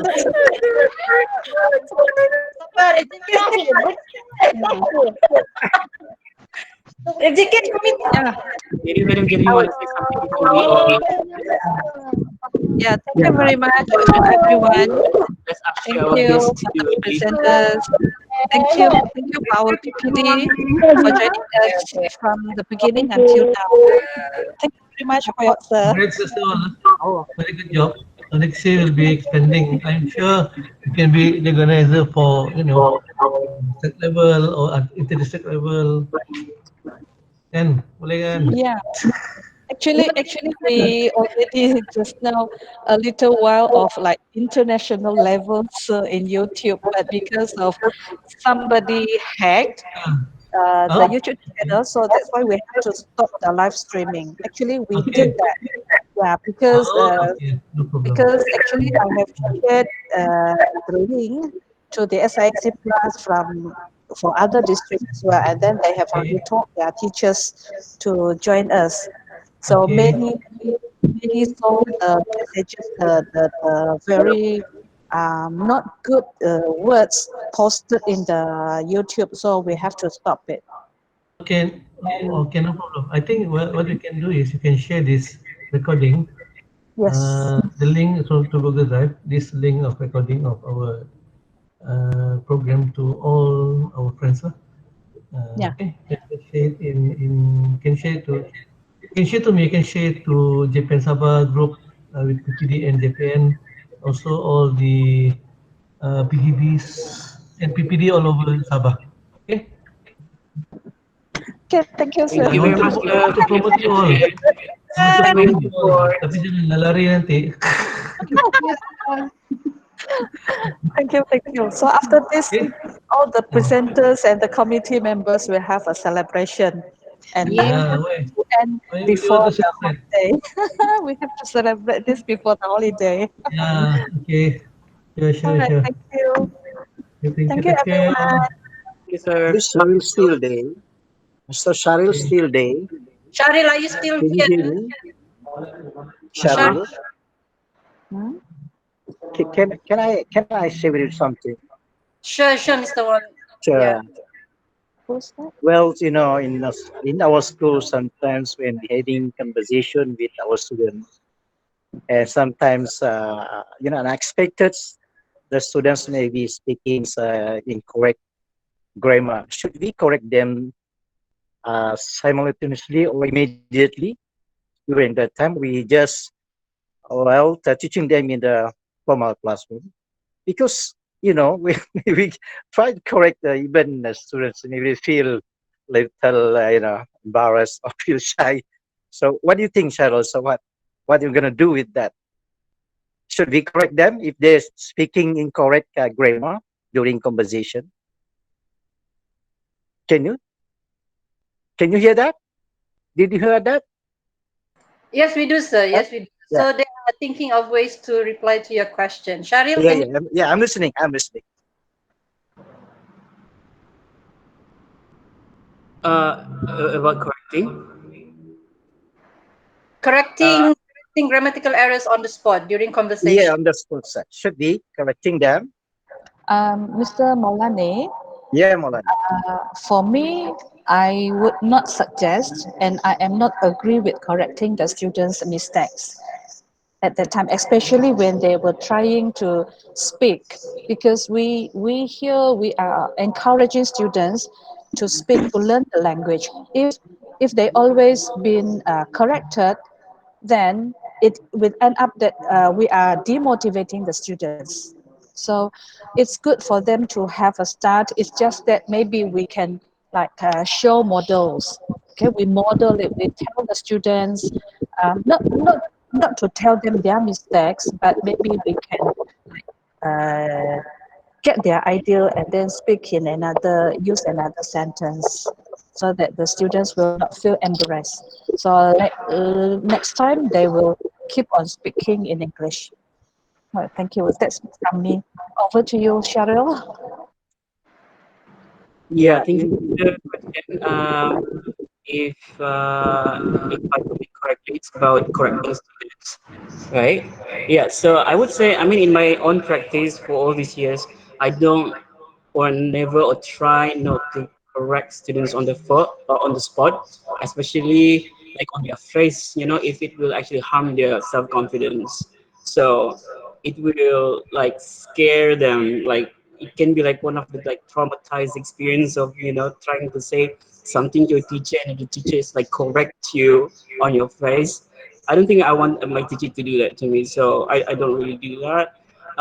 But it all depends. It all depends. For example, if you are focusing on the meaning or if you're focusing on the accuracy. So, for example, I do a lot of correction more in writing activity, for example, and less or almost never when it comes to speaking, because I believe it is very important to establish that relationship with the student first, and then when they realize that you are a real person, and then that they think that they can talk to you and they can just like open up and then just use the language comfortably and in like long terms, and it builds like self-confidence. So I would say no, I don't really correct students on the spot, especially when it comes to speaking. Yeah, well, I also agree with you all. Well, yeah, sometimes actually I'm not English teachers, but really interested to learn more about English. So I've told my students, in order to improve or enhance your English performance, you should build a sparring partner. What it means, we have to find a close friend, one or two, three persons, but not too many in that group. So we're trying to, using the speaking English all time. So I construct some rules, not laugh. Don't laughing if your friend speaking and correct or speaking. You mean not follow the grammar. So what do you think actually? It's good for us, to build the sparring partner in the classroom to improve the English. Actually, you know what? Actually, I was found that many of the students in KB, they have problem actually in speaking. Very difficult for them, to talk in English. And most of them, when speaking, they're always laughing, and actually, this kind of attitude it's not good, to improve English, because you will you condemn your friend, and they will, discourage their in interest, learn more English. What do you think about the sparring partner? Any one of you can answer that. Sorry? Sparring partner. I mean, we call one or two, three persons, the students, we build a group in a small group, and all of them just speaking English only. So what do you think about Good evening, Mr. Morani. Can I give my ideas?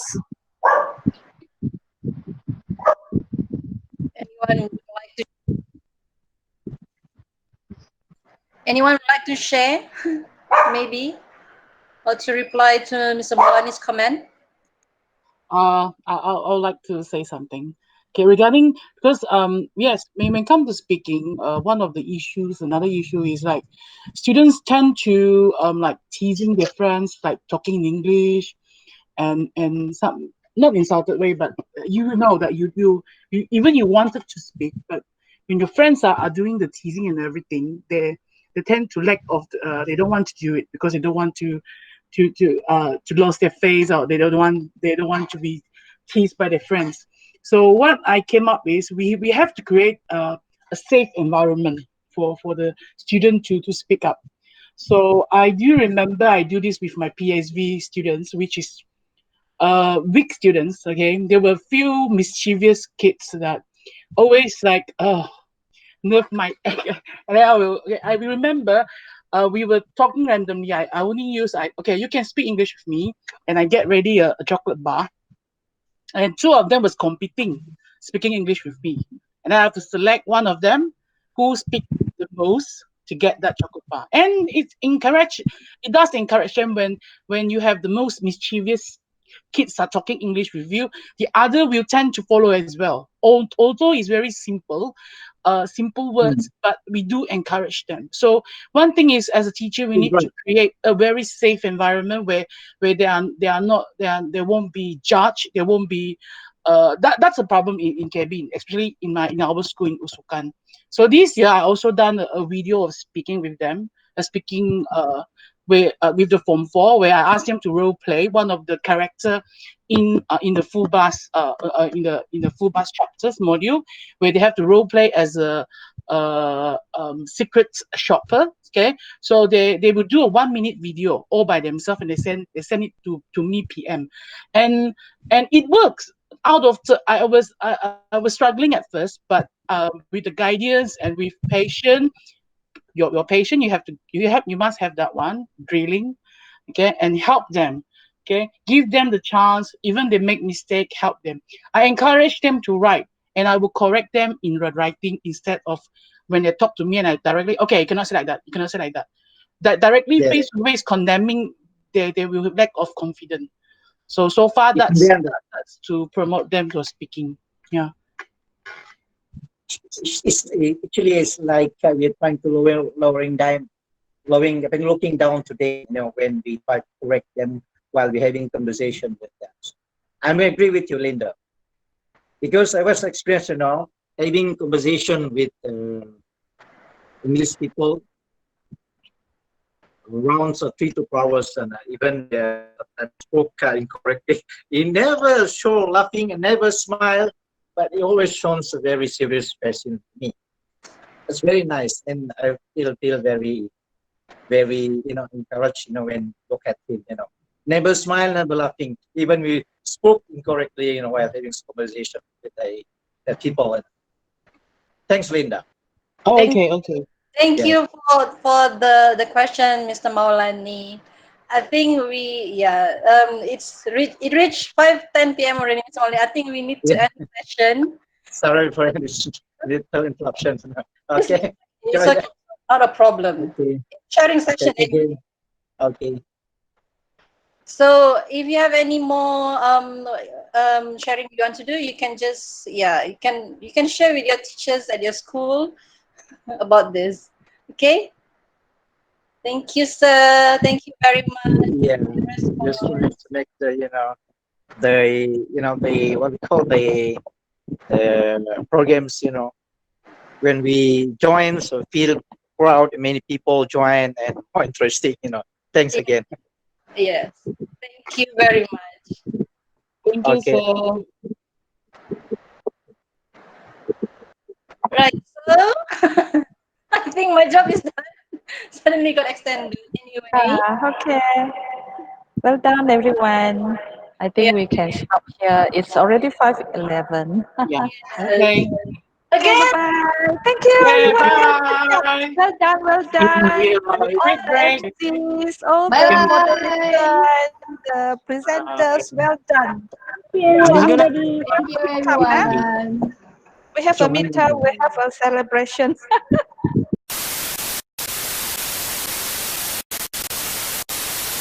all levels of proficiency among the students. Representing. Sorry. Welcome to my presentation. Yes, so just a brief introduction to all of you. My name is Duliat. I'm currently teaching at SMK Narinang, Kota Belud. Sorry for that. I have been drinking only water. I didn't eat anything since 1 o'clock. I'm really hungry. Go. Moderator and closing MC, your contract have just been renewed. For next year. Next year, Olivia. Jadi you become a presenter and you won't be a moderator. Then you ended the contract. Good job. Well, people, I think we can see each other on our WhatsApp group. I think we should stop. Yeah. Oh yeah. Before that, One more Madam time, Genevieve picture. was saying that there should be a proper gathering in real life soon. Apa mau gathering? Cannot. Still MCO. Come KK lah. After lah, buka. When the school is reopened. Committee members and presenters, hold on. We take our group picture. Yeah, group picture again, ma. Group picture again for all the committee members and the presenters. Come on, open your camera, everyone. Presenters Yeah, open your camera. Moderator, MC, Ready? committee, everyone. I still raise my hand pula kan? Okay lah, go ahead. Still here. If our PPD also still here, please also You ready? switch on your camera. Are you ready? Good job. Are you ready? Semua sudah on kan ni? Alright, one more time. Yeah. Buka video. Angela. Okay. Alright, one more time. 1, 2, 3. 1, 2, 3. Alright, that's nice.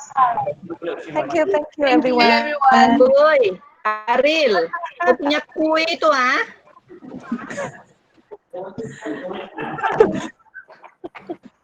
Makan kamu sana.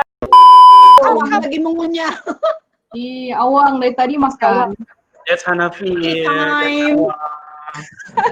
Finally, I can eat in front of the camera. Like you always do. Yeah.